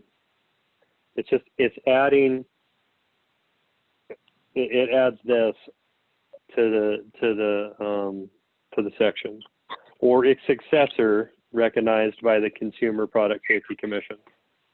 So it's allowing for the updated code to be recognized. So this is Jennifer Hatfield. I had a question. I was confused. Sorry, Jason. I thought you were going to be reviewing the one. So the one you're looking at is from somebody in Washington State, correct? Because then I know I submitted one that also worked on this section on behalf of the standing committee, the harmonization committee, and that is the one that maybe it sounded like gentleman was talking about. So I guess I was personally confused which one we're talking about. But can I just add while I'm chatting is the one that I submitted on behalf of the committee doesn't talk about successor standard. It specifically provides you the 2017 edition of the ANSI APSP 16 and makes various other changes. And I will mention that with regard to that section, the submerged suction outlet fitting assembly standard, that 16 standard, the CPSC, the Consumer Product Safety Commission, has already said that is the successor standard, and manufacturers have to meet that by November of this year. So I just was pointing that out, that I think you would probably be very careful not to be in conflict with federal law and federal requirements by the Consumer Product Safety Commission as you think through this, would be my only other just comment for what it's worth.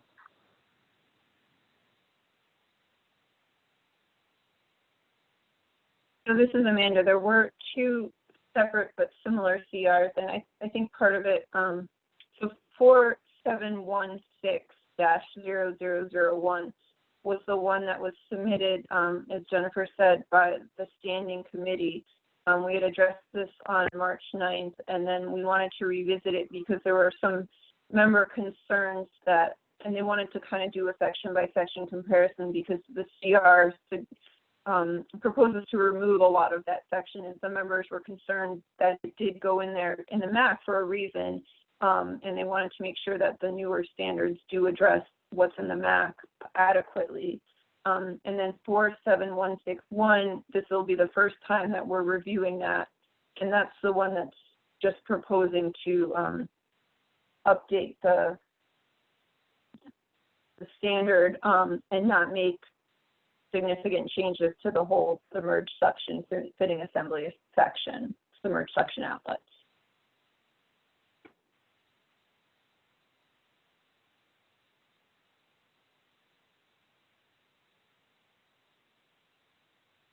Yeah, you're right. That's my bad, guys. I'm sorry. I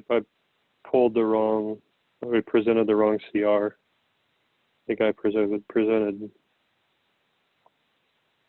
That's my bad. That's my mistake. I'm sorry about that.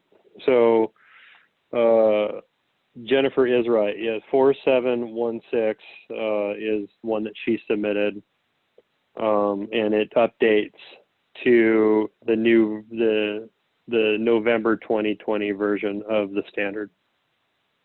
It's updating the standard.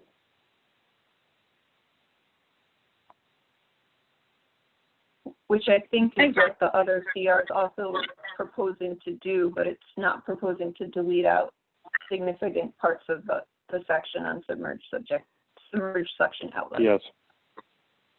And that's why, if it would be okay, because this is one I guess I'm probably more familiar with that the committee worked on than others. Just let me explain, if I could explain a few, the reasoning here, because again, the harmonization committee was here to harmonize. That's obviously you all have to decide that, but their goal was to look for areas where we have conflict between the ISPSC and the MAC. Now, with the first part of the one I submitted on behalf of the committee, though, the section that's it's 47161 general, that section, though, you also have to address the fact that the CPSC has already said that is the successor standard. And again, that is the standard manufacturers are having to be ready for November of 2020. And so that one isn't just about a conflict with the ISPSC or not, that part of it. But then when you get into the rest of the CR, where you're removing a lot of the language that's currently in the Model Aquatic Health Code, and you're simply referencing the ANSI APSP ICC 7 2013 standard, that would ensure there is not conflict between the ISPSC and the Model Aquatic Health Code, because the ISPSC simply requires compliance with the APSP 7 standard, which also the Consumer Product Safety Commission has said that standard meets the requirements for their grant program. I mean, this standard is a acceptable standard that's been actually adopted by many, many jurisdictions across the country, even prior to them adopting the ISPSC, or if they don't have the ISPSC. So I guess I just want to really, urge you all to review that standard if you haven't, and look at it. That is that standard is is the gold standard on suction entrapment avoidance, and but to me, it probably goes beyond just the conflict issue. But again, going back to the harmonization committee, the idea was if you just reference the standards and remove all the other language, or which, a lot of this is doing, you will not have that conflict between the ISPSC and the Model Aquatic Health Code. Otherwise, the user, if they have to look at both codes, may find it very difficult to comply with both, because this may not be up to date to with what the standard says. That was the intent, I know, of the committee putting it forward. And I think that the TRC generally agreed with that. I think that when it was discussed in March, specific members they're just worried. They wanted more time to be able to go through the section and make sure that that everything that was specifically included in the MAC, because it wasn't included in the previous ANSI standards, which it might now be. They want to make sure that it was still, that it's now covered, and that nothing that was specifically included in the MAC, because it was seen as not, or seen as needed but not included in other standards, was there. And I'm not sure if anyone, I think it might have been Dave Schwartz, who has since resigned from the committee, who might have been going to look into this, but I'm not sure if there's anyone who knows a lot about it and would have the interest in trying to make sure that, that everything that was written into the MAC, because it was felt it was needed for safety, is now in the upcoming ANSI standard, or I guess 2017 standard, or not. But I think that was the main concern, was that they just wanted to make sure that we weren't inadvertently taking out any sections that were put in there by design, because they were seen as needed for health and safety. Amanda, I think that's correct, that Dave did kind of volunteer to do that, and I think that's an important thing to do. But there's two things to consider here. One, if we're going to change the MAC, you know, whoever proposed the change needs to go through and make sure all these things are in there. And I'm not sure they did. And secondly, when we wrote the MAC, we were told not to just reference everything to outside standards, because the outside standards are constantly changing. They're constantly updating, and that's what we're doing now. And that's why we wrote it this way. You know, but if you just reference to an outside standard, you don't know what the hell you're getting. And people, you know, have to then go and get that standard before they can even see what the requirements are. So I think there's a number of issues here that, you know, would certainly give people like Dave and I heartburn. You know, I was hoping Dave had went and looked and found there was no disagreement and that we could all harmonize. But, you know, short of that, you know, I would not be comfortable just taking out all these current requirements and hoping it's in some ANSI standard.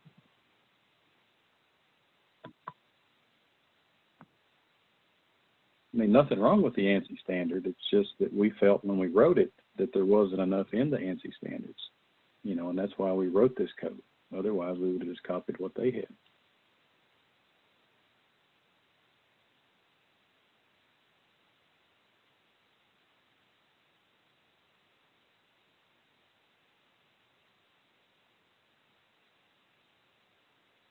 This is Jason. Would it be helpful if I went back and did this research that Dave was going to do? I missed that first call where this was discussed. Would it be helpful if I went back and did that? Yeah, I think if all these things are already in that ANSI standard and that we agree as a committee that we don't need to write them in here, we can just reference everything to outside. But I mean, hell, if we did that, we could reference 90% of the map to somewhere. I mean, it's a thing we need to decide on as a committee. Do we want to reference these outside things? And do we want to do it in the spirit of harmonization, in the spirit of, oh, we don't have to update if things change? Because when we wrote it, we were doing just the opposite. We said, let's write a code where we don't have to depend on external committees and standards. You know, let's write the code to stand as it is. And, you know, we can go the other way. I think that the MAC, when it comes to regulation type items where we're going to cause confusion between manufacturers or what's installed in the field, or between the building department and the health department, I think that we should look at referencing the greater standard. And I think that we do in general, as long as we feel like it's adequate for health and safety. And I think, you know, when VGB, like if it was 2009 or so, it was a long time ago, but I think that a lot of people had issues with the original standard and the original requirements, and that they might not be protective in all situations, and that there was specifically seen a need to include some language in the MAC because there were some you know, not loopholes, but just some missing pieces. But, you know, if we're a couple versions on in the ANSI standards, it's possible that those issues have been addressed. And I think as a TRC, we just wanted to make sure that they had been addressed before we, you know, remove that language from the MAC. Okay, I'll go back. I'll go back and go through this, and if any of these items aren't addressed, I'll make note of it and send a report back on this CR to everybody. Great, thank you. And I should have done that. I should have done that up front. It's been a crazy few weeks for me, but I will. I'll do that and bring it back. Great, and I'll make a note to revisit this on the 13th. Does anyone want to vote now on the other one, or should we hold that one too, this 47161?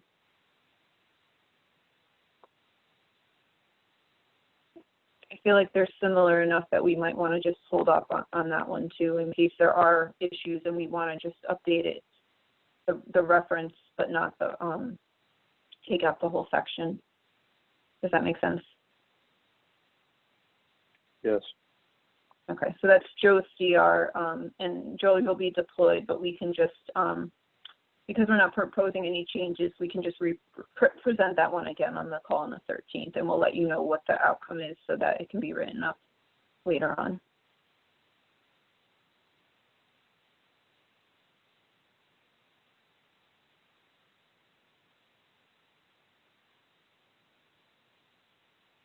Okay, we're coming up toward 3 o'clock, but hopefully we can tackle one or two more. So now we're moving on to some newer ones. I think the first one on that list was 47122-0001, and Kevin was the champion of that CR. Yes, that's correct. And I think this is, well, every time I say I think it's a simple one, it turns into not a simple one. So I'm not going to say that, but it's a simple one to explain. This one, they simply want to remove the UL certification from drinking fountains that are provided at aquatic facilities. They basically want to change it from being NSF, ANSI listed, and UL listed to just being NSF, ANSI 61 listed. The reason that they're giving for this is that UL 399 is an electrical standard and is outside of the intent of the Model Aquatic Health Code.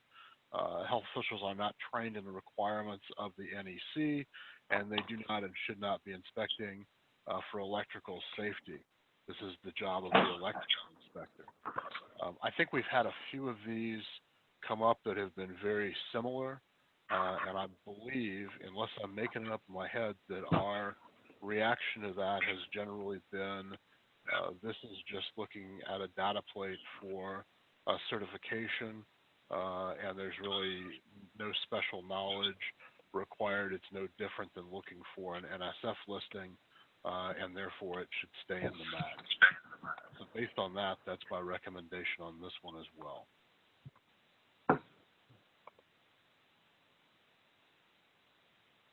Which CR was that? I'm sorry? I don't think that was 47122.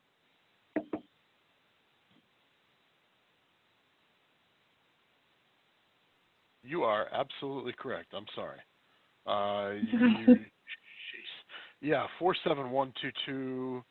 I read the wrong line off my spreadsheet. Yes. Okay.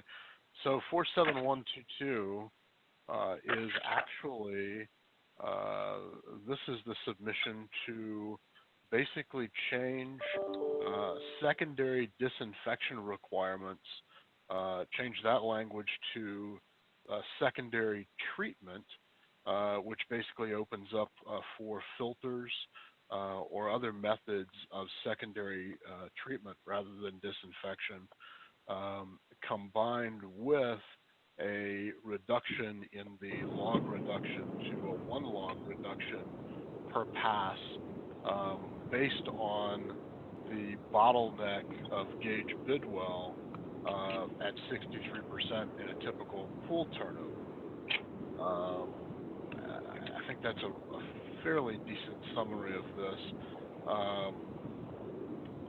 So there were some fairly, well, the Technical Service Committee was not in favor of this one.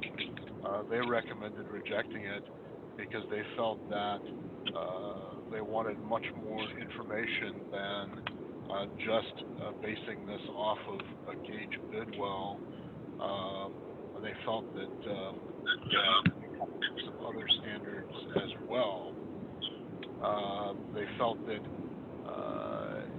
if we're using filters as a secondary treatment system, there would also need to be some guidance on how to make sure that any of the removed ooze, cysts, or whatever's being removed doesn't get reintroduced to the pool through some filtration standards that would need to be coupled with it as well. My take on this is I really like the overall concept and where this is going, but I think it does require some more research, possibly some type of field study I think it needs a little bit more of that before it's really ready for the MAC. But I love the concept. I can't recommend a yes vote at this time until there's more than just the gauge Bidwell equation that it's kind of built around. Hey, Kevin, NSF is working on a filtration certification for crypto removal for one log.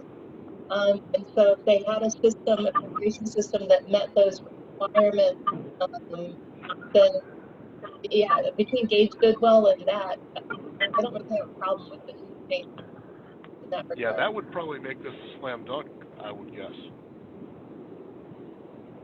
Yeah, it hasn't gone through NSF yet, right? So it's still in a committee, and I'm guessing maybe in September there'll be a full committee vote on it. I'm not sure.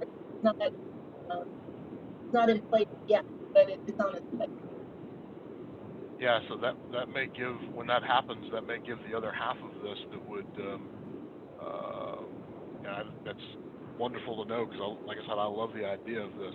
It's a no for me at this time, but if you couple this with some guidance from NSF on the filtration standard of one log and how to implement that, I think it'd be fantastic. Yeah, I'd like to make one comment, even though this is the CR that I wrote, and the comment is that, you know, it's asking to do two things. One is to recognize that filtration and disinfection both reduce pathogen concentration. So the first part of it is just about a reduction in pathogens, whether it's by UV or ozone or filtration. You know, you're reducing the numbers. The second part is on the actual removal requirements. So if you do a mathematical model, and we've done these at the university, and we've published these in peer-reviewed journals, and it'll show you that, you know, one, that Gauge Bidwell is true, and because it's true, no removal requirement above 90% makes any sense for a swimming pool. You know, so when you're talking about 99.9% removal, that's a great concept, except that there's no way to get more than 63% of the water out of the pool in a turnover. And, you know, I've tried 10 different ways in the laboratory to rearrange the inlets and the outlets and change the turnover rates and times. And the Gauge Bidwell is just terribly solid.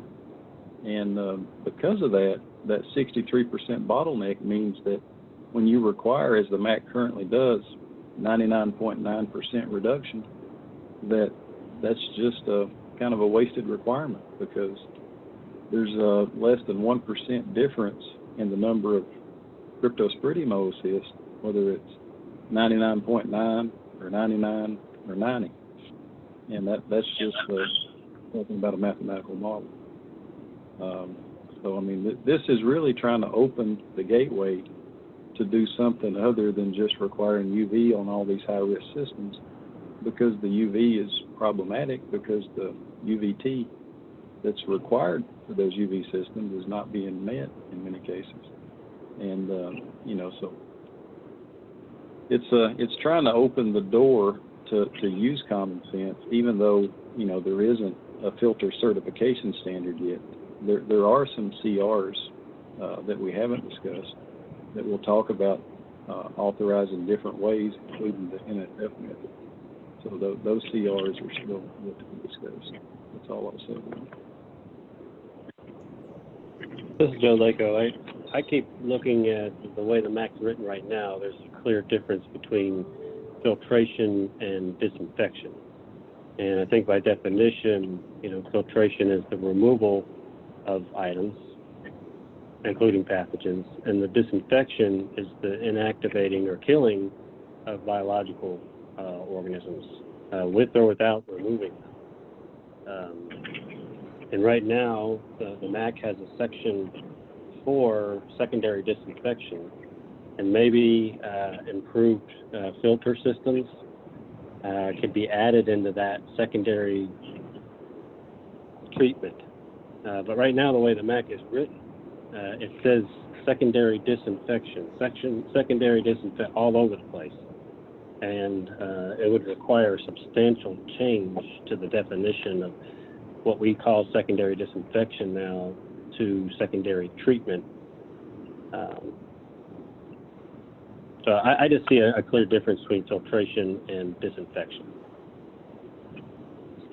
This is Amanda. I agree. Along the lines of just a code writing standpoint, I think we would need to not only have a definition for secondary treatment, but then, you know, weigh whether all the instances where secondary disinfection is listed in the MAC, whether that should be changed to treatment or not in terms of the requirements. So it would be quite an overhaul and affect a lot of different sections to incorporate, you know, to change it from disinfection to treatment. I'm not saying that that's not a good idea for a future direction, but I'm not sure that with this one change request, I think if it was taken in itself, it would be very confusing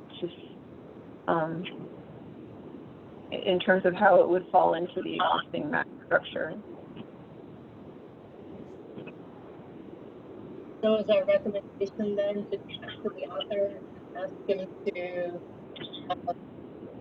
do that overhaul?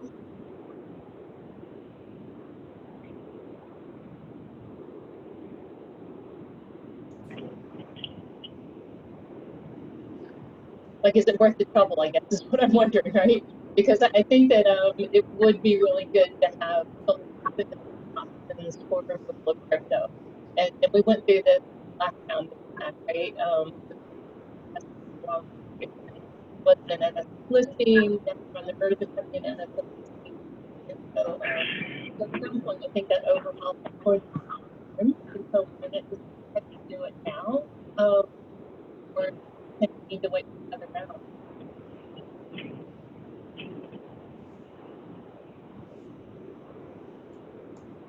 Yeah, I couldn't hear a lot of that because it sounded like the signal was breaking up over the internet, Helen. But yeah, I think that, you know, if we simply say no because it would be a big change, you know, we have to ask, you know, do we need a change? And so the way it is right now, if you had the best filter system in the world that removed 99.999%, and there are systems that do that, you would get zero credit for it. And it would be, you know, you'd have to have a UV system that removed 99.9% or an ozone system. And, you know, those things, you know, just fundamentally don't make sense to me.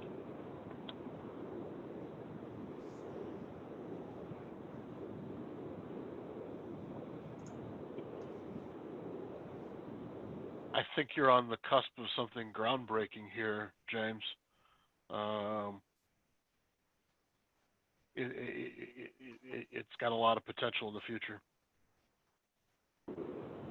Yeah, I agree, and I think it just if taken as for the code section, you know, it says if secondary treatment instead of disinfection is required for an increased risk aquatic venue, then secondary treatment instead of disinfection shall be required for all treatment systems that are combined with the increased risk aquatic venue.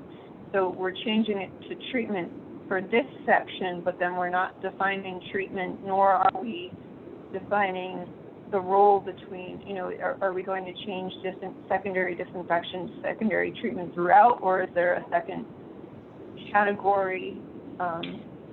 And then not only is there the change of terminology, but then there's that, you know, for a combined aquatic venue requiring the crypto reduction efficiency of 1 log 90% per pass. So I guess my main concern is right now, unless there's other related CRs that I'm not seeing, that we're changing it to treatment here, but we're not defining that secondary treatment. And outside of the definition or the requirements for the 1 log crypto reduction efficiency. So I guess in a way, if we just limit it to this section, then it's really only addressing combined aquatic venue treatment systems. Yeah, the what's going on there is the only place that it makes sense for a UV system is in a interactive play feature. And the change request that we looked at previously, where we said all the water has to pass through the UV system, when all the water passes through the UV system and it gets 99.9% reduction, that actually avoids the gauge bid well. So when all the water that people are interacting with goes through the system, that's the only place where UV makes any sense. In a pool, UV, unless it's being used for air or something, doesn't make sense as disinfection, because anything over 90% is mathematically not necessary. But there is no distinct difference in the MAC between treatment and disinfection, in that, there's no place where making this change would create a problem. It's simply a matter of recognition that it doesn't have to be UV disinfection. There are other treatment systems that do treatment that aren't considered disinfection, such as filters. And the problem with this, if you never recognize this in the MAC, then nobody's going to develop filters or test the filters to the NSF standard or any other standard. So, this is really what's blocking the whole pool industry from having good filters, is because, one, we require NSF testing of filters, and two, we don't allow any credit for them. Right now, this 47122 is only saying you need the secondary disinfection for combined aquatic venues if there's an increased risk aquatic venue in there. So that means our aquatic place spray pads and wading pools and kiddie pools and such. So that's not one of them. If it doesn't include, if one of your combined venues doesn't have an increased risk pool on it, then I don't read the MAC as saying you have to have a secondary.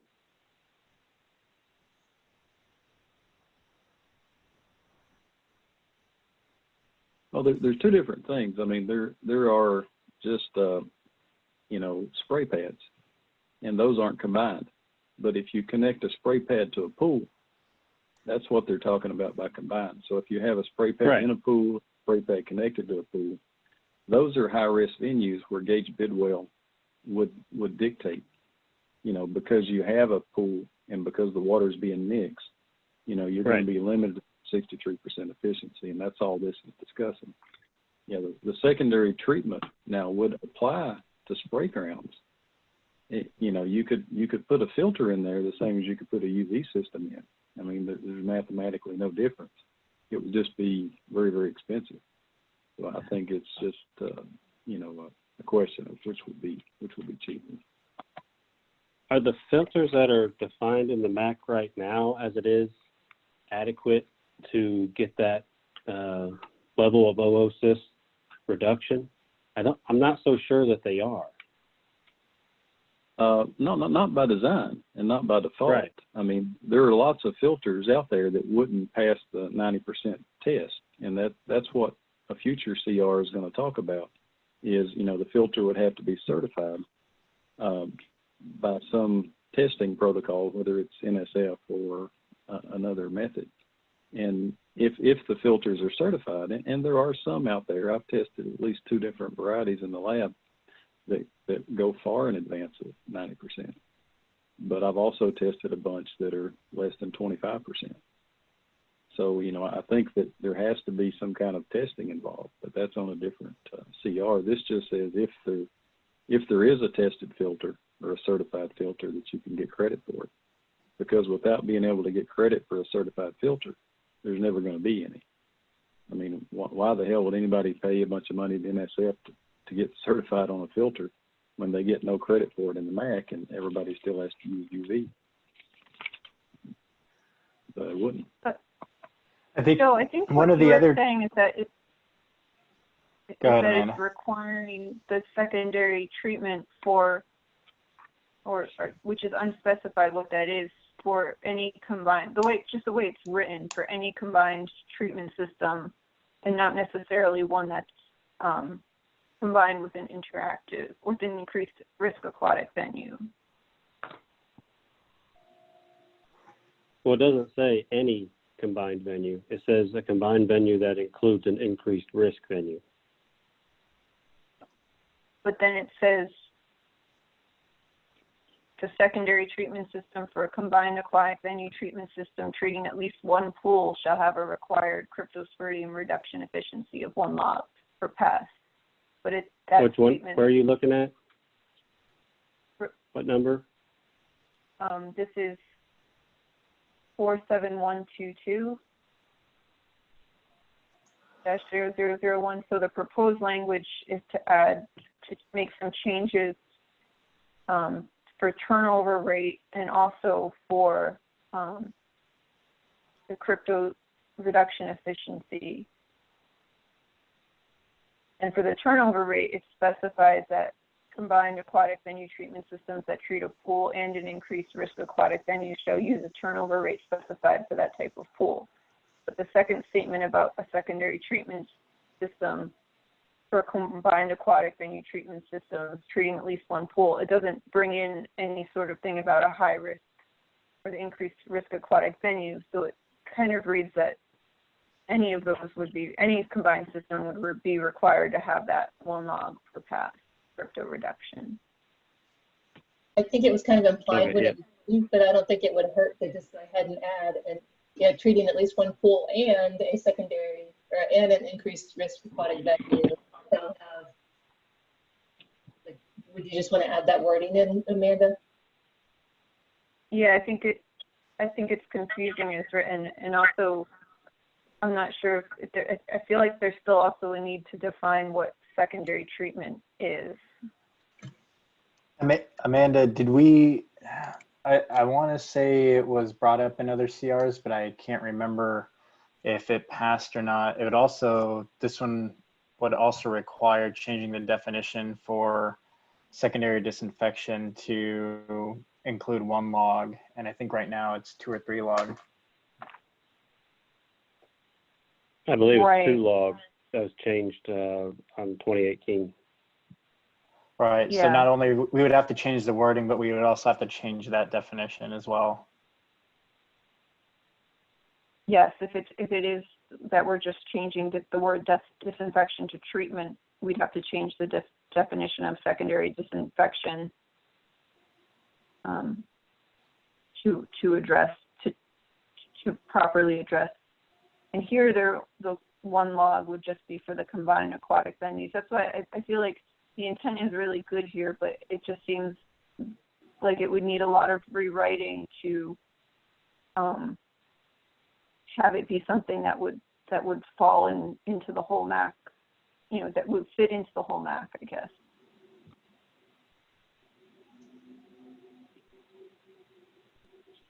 And I think we had some discussions in the last change request cycle along these lines that, you know, that changing secondary treatment, disinfection to secondary treatment would be kind of a substantial overhaul. So I don't know if there's a way to do it in pieces, you know, section by section where, you know, it's defined and then certain requirements. But Amanda, I think that it just broadens it. You know, I mean, treatment always includes disinfection. The problem is disinfection doesn't include filtration. So disinfection is just a narrower version of treatment. So treatment is disinfection or filtration and filtration, whereas disinfection is just disinfection. Right, and what I'm saying is we need to assess everywhere where secondary disinfection is defined if the definition of secondary treatment should include that definition of secondary disinfection, or if they should be, you know, are they one and the same, that we just need to have one term and make sure that the current definition of secondary disinfection is modified to include filtration? Or is it something where you would have secondary treatment plus secondary disinfection in some sort of harmony to get to that end goal? Yeah, I think it's that simple. I mean, you just apply a broader term. I mean, treatment would always include disinfection, and it wouldn't change anything. It would just allow you to count filter credit at the point where filters are being tested and approved. So, you know, again, without this, we're never going to get good filters. And in a lot of venues, they don't have good filters, and the MAC could really, and the pool industry could really benefit from them. And this is just kind of acknowledging that. I'm happy to rewrite the or edit this to make it apply if there's any consensus on doing this. But the one log just makes sense. I mean, in the last version of the MAC change, this changed from 3 log to 2 log, and this is just saying change it from 2 log to 1 log because again there's almost no mathematical difference. It's like less than 1%. So And, James, yeah, go ahead. would this change the definition to 1 log for like spray grounds as well as if we've got a UV? No. Okay. I don't think so. The current secondary disinfection systems definition in the MAC, it says means those disinfection processes or systems installed in addition to the standard systems required on all aquatic venues, which are required to be used for increased risk aquatic venues. So I can see that, that secondary disinfection systems could be changed to secondary treatment systems and then, modifying those words. But I think it's really in the language of where those are required and what types of systems can be considered secondary disinfection systems that there might need to be additional changes to allow for filtration, because filtration is not the same as disinfection. Well, I mean, I'm happy to make changes. I mean, if there's any cases that anybody can think of where, this doesn't make sense or where there would be a problem, I mean, I think we can address it, but I'm not seeing any. I think it's just a broader terminology.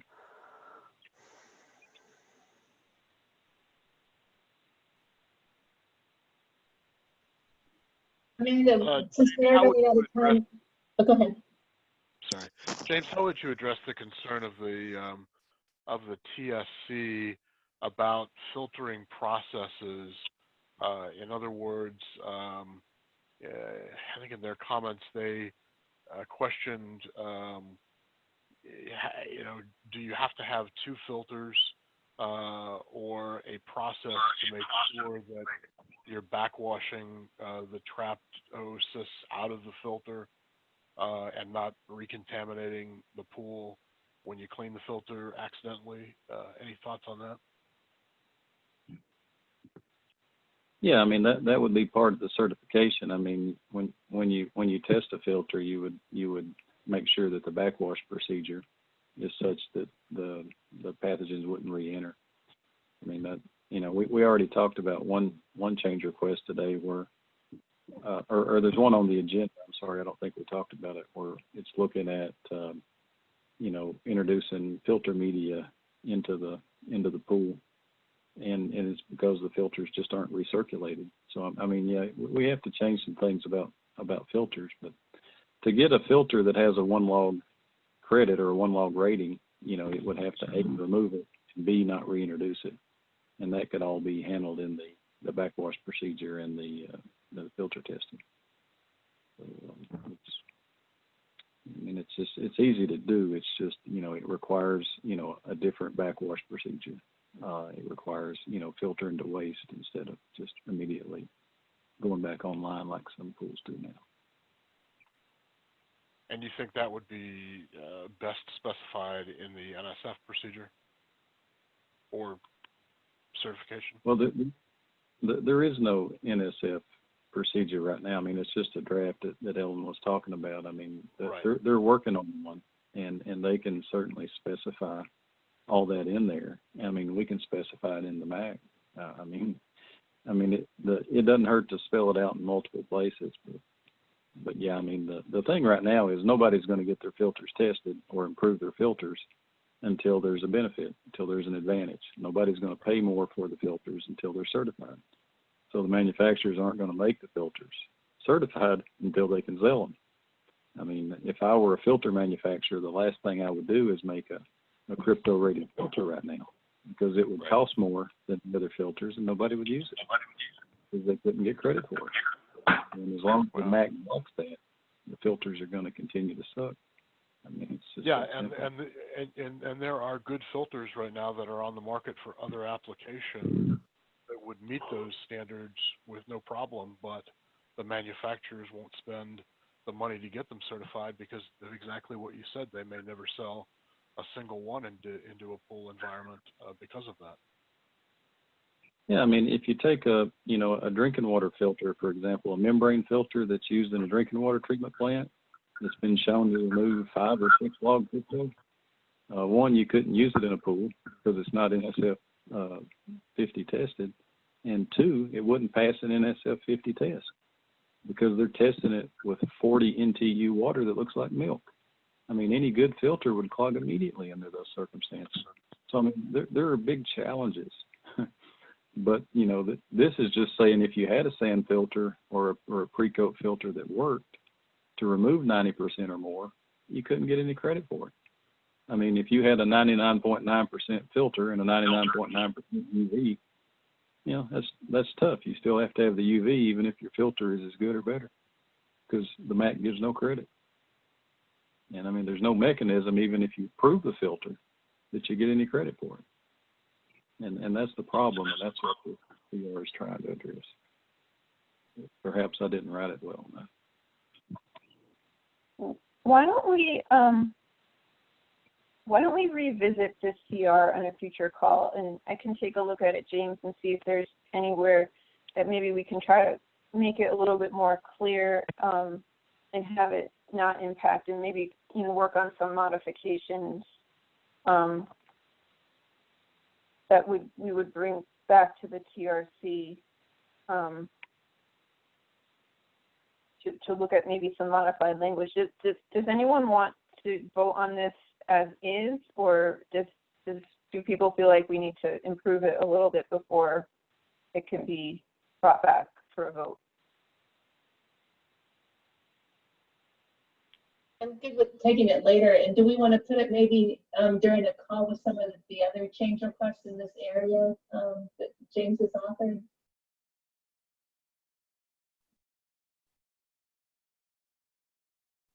Yeah, I think a lot of James's CRs are coming up actually. We're on this agenda. So they were for today, we just don't have time for them today. Yeah. So why don't we defer this one unless people want to vote. I know that we're coming up on 3:30. I was going to propose, I don't know if people can stay on the call or not. I was going to propose maybe trying to just tackle the 2 CRs that Joe Laco has, which are the pre-coat filter media ones, because he'll be deployed after this, and there are, I think, his 2 remaining substantive CRs. But I don't know if people can stay on to just, we'll try to do really quick, go through those before we end the call. Is anyone unable to do that? Amanda, this is Joe. I could stay on the call, but my computer crashed about an hour ago.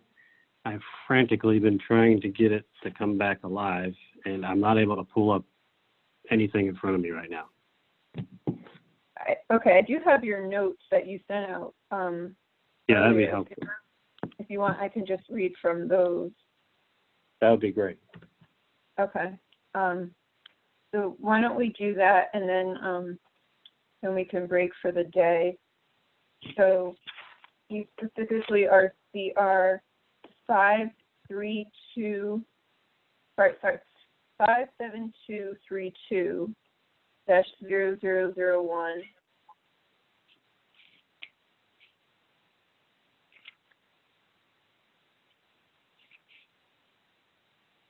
Which I'm finding, sorry.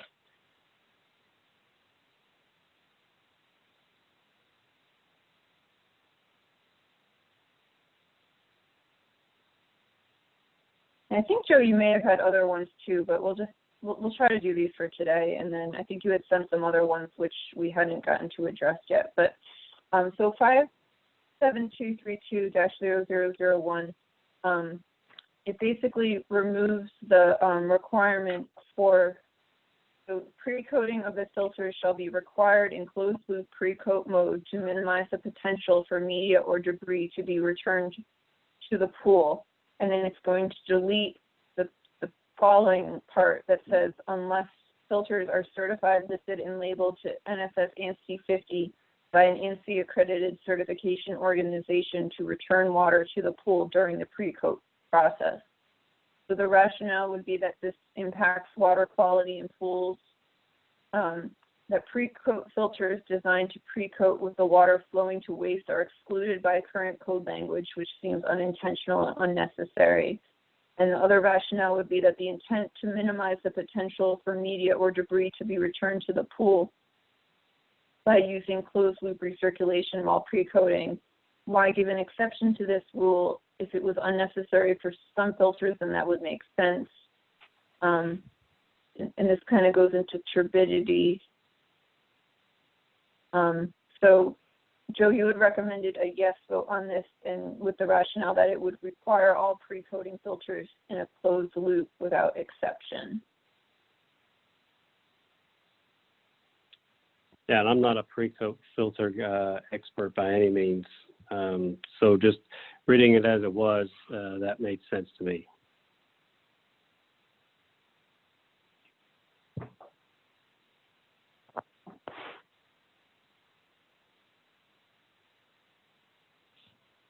I'd love to hear some more input if anyone has something to add. Yeah, I did a quick look through NSF 50 for the testing method. It sounded like, if I'm reading it correctly, that you can pass the NSF test if, when you are returning the water to the pool, you can have a full minute's worth of return that has a turbidity up to 10 NTU. So that's pretty turbid water then. And if you're doing whatever, 30 gallons a minute, that would be 30 gallons of 10, possibly 9.9 NTU water going into the water. So I agree with the CR.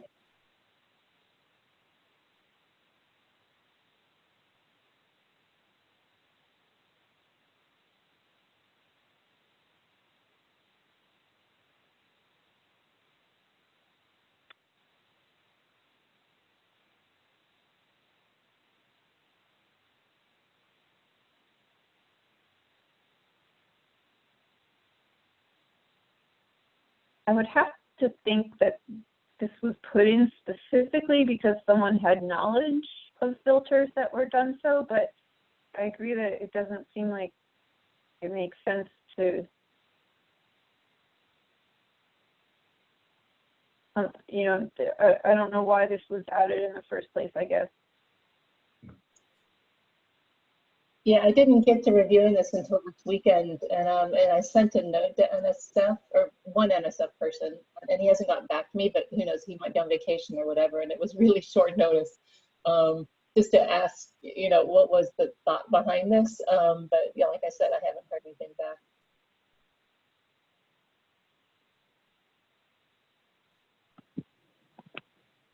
I think the reality is it's cheaper if you don't recirculate it, because you don't have to build that extra pipe loop. You don't have to put a valve on it. So I mean, I think that's all that's going on here is there's a cheaper way to do things, but it involves sending a bunch of filter media and dirty water back to the pool, and this is just trying to clean that up. Yeah, exactly. That's what I got out of it. I mean, just the way that pre-coat filters work is that they don't work until there's a pre-coat established, and that pre-coat is about 1/8 of an inch thick, and it has to establish over time. So the first little bit of media that's collected is not very effective, and it'll let any subsequent media go through. But once the media gets to be about 1/4 inch thick or 1/8 of an inch thick, then it'll actually retain any future media and particles. And so one way to do this is you just bypass it to waste instead of sending it back to the pool. But again, that takes an extra piece of pipe and a valve. So again, NSF just made a standard where you could just send the media back to the pool. It's not a good one.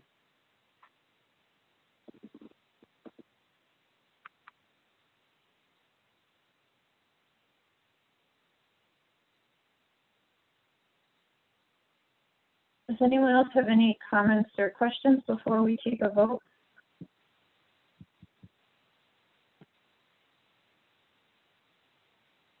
Okay, hearing none for CR 57232-0001. Does anyone recommend a no vote on this CR?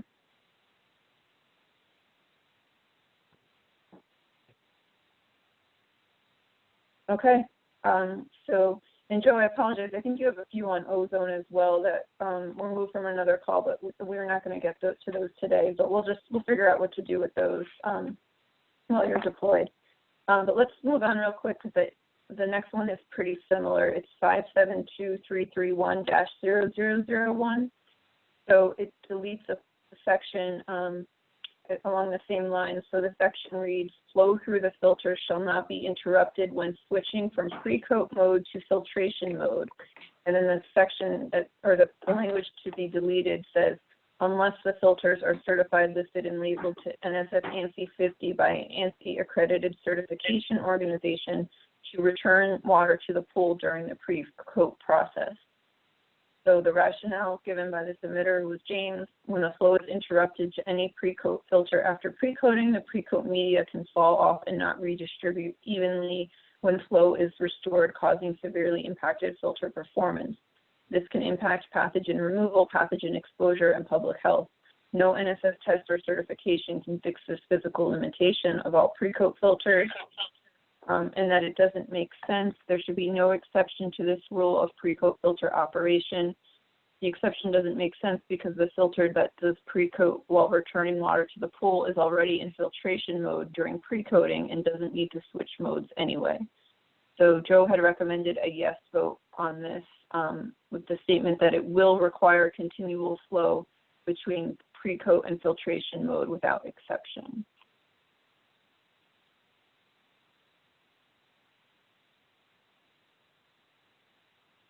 James, you submitted that one? Yeah, afraid so. That was pretty technical. I didn't know if you wanted to add anything to clarify any questions somebody might have. Yeah, I'll tell a 60-second story. When I first started doing pre-coat filter research, a company sent me some media and a filter and said, we think this filter will get 99.9% crypto reduction. And I tested this filter and it got like, 60%. I mean, it was terrible. And I told the company, that I tested it and it got terrible removal. And they said, well, there's other studies that tested a similar filter and got great. Let us come down there and see how you tested this. And so they came down to Charlotte and went to my lab and I showed them exactly what I did. I pre-coated this filter, and then I had to switch the valves after I pre-coated it to start the seeding. And all the media fell off the pre-coat tubes, and it didn't recoat evenly, and that made it terrible. So all we did to the procedure was cut out that flow interruption, and the removal went from like 60% to over 99%. And I mean, it seems like a trivial thing, and it was so trivial that I screwed it up. I missed it on the first time because I didn't think it would make a difference, and it made all the difference. And so that's what this change is trying to do, is just to keep people from screwing up as bad as I did the first time I used a pre-coat filter.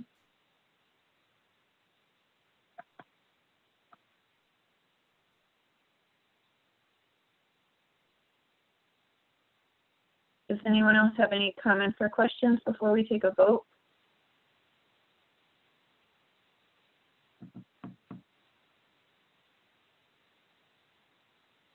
Okay, hearing none. So, sorry.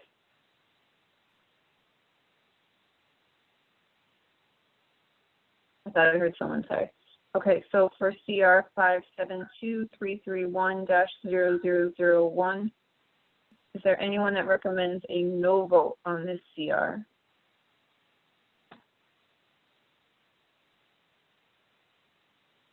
Okay, I'll record it as a unanimous yes vote. Thank you all for staying late today.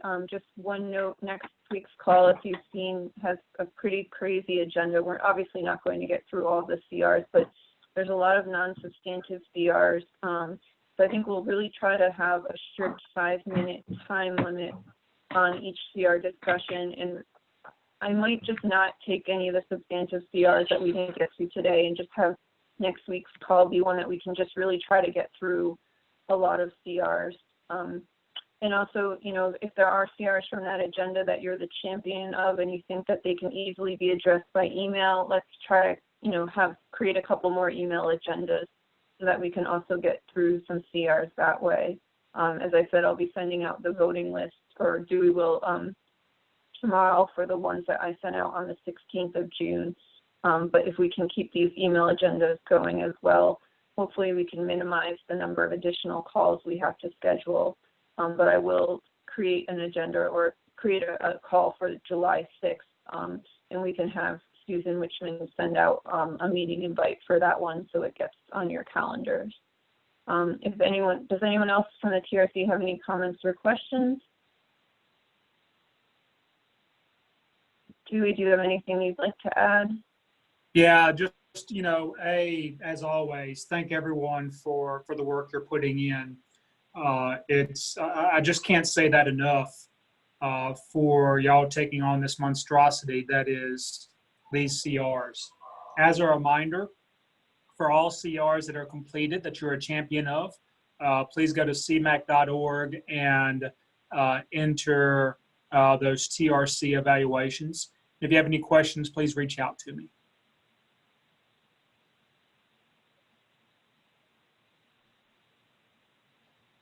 Okay, thanks, Dewey. I'll be sending out a summary by the end of the week of this week's call, and we'll be in touch. As always, if any TRC members have any comments or questions about the process or what they should be doing or anything like that, feel free to email me. And have a good afternoon for what remains of it. Thanks, everyone. Thank you, everybody.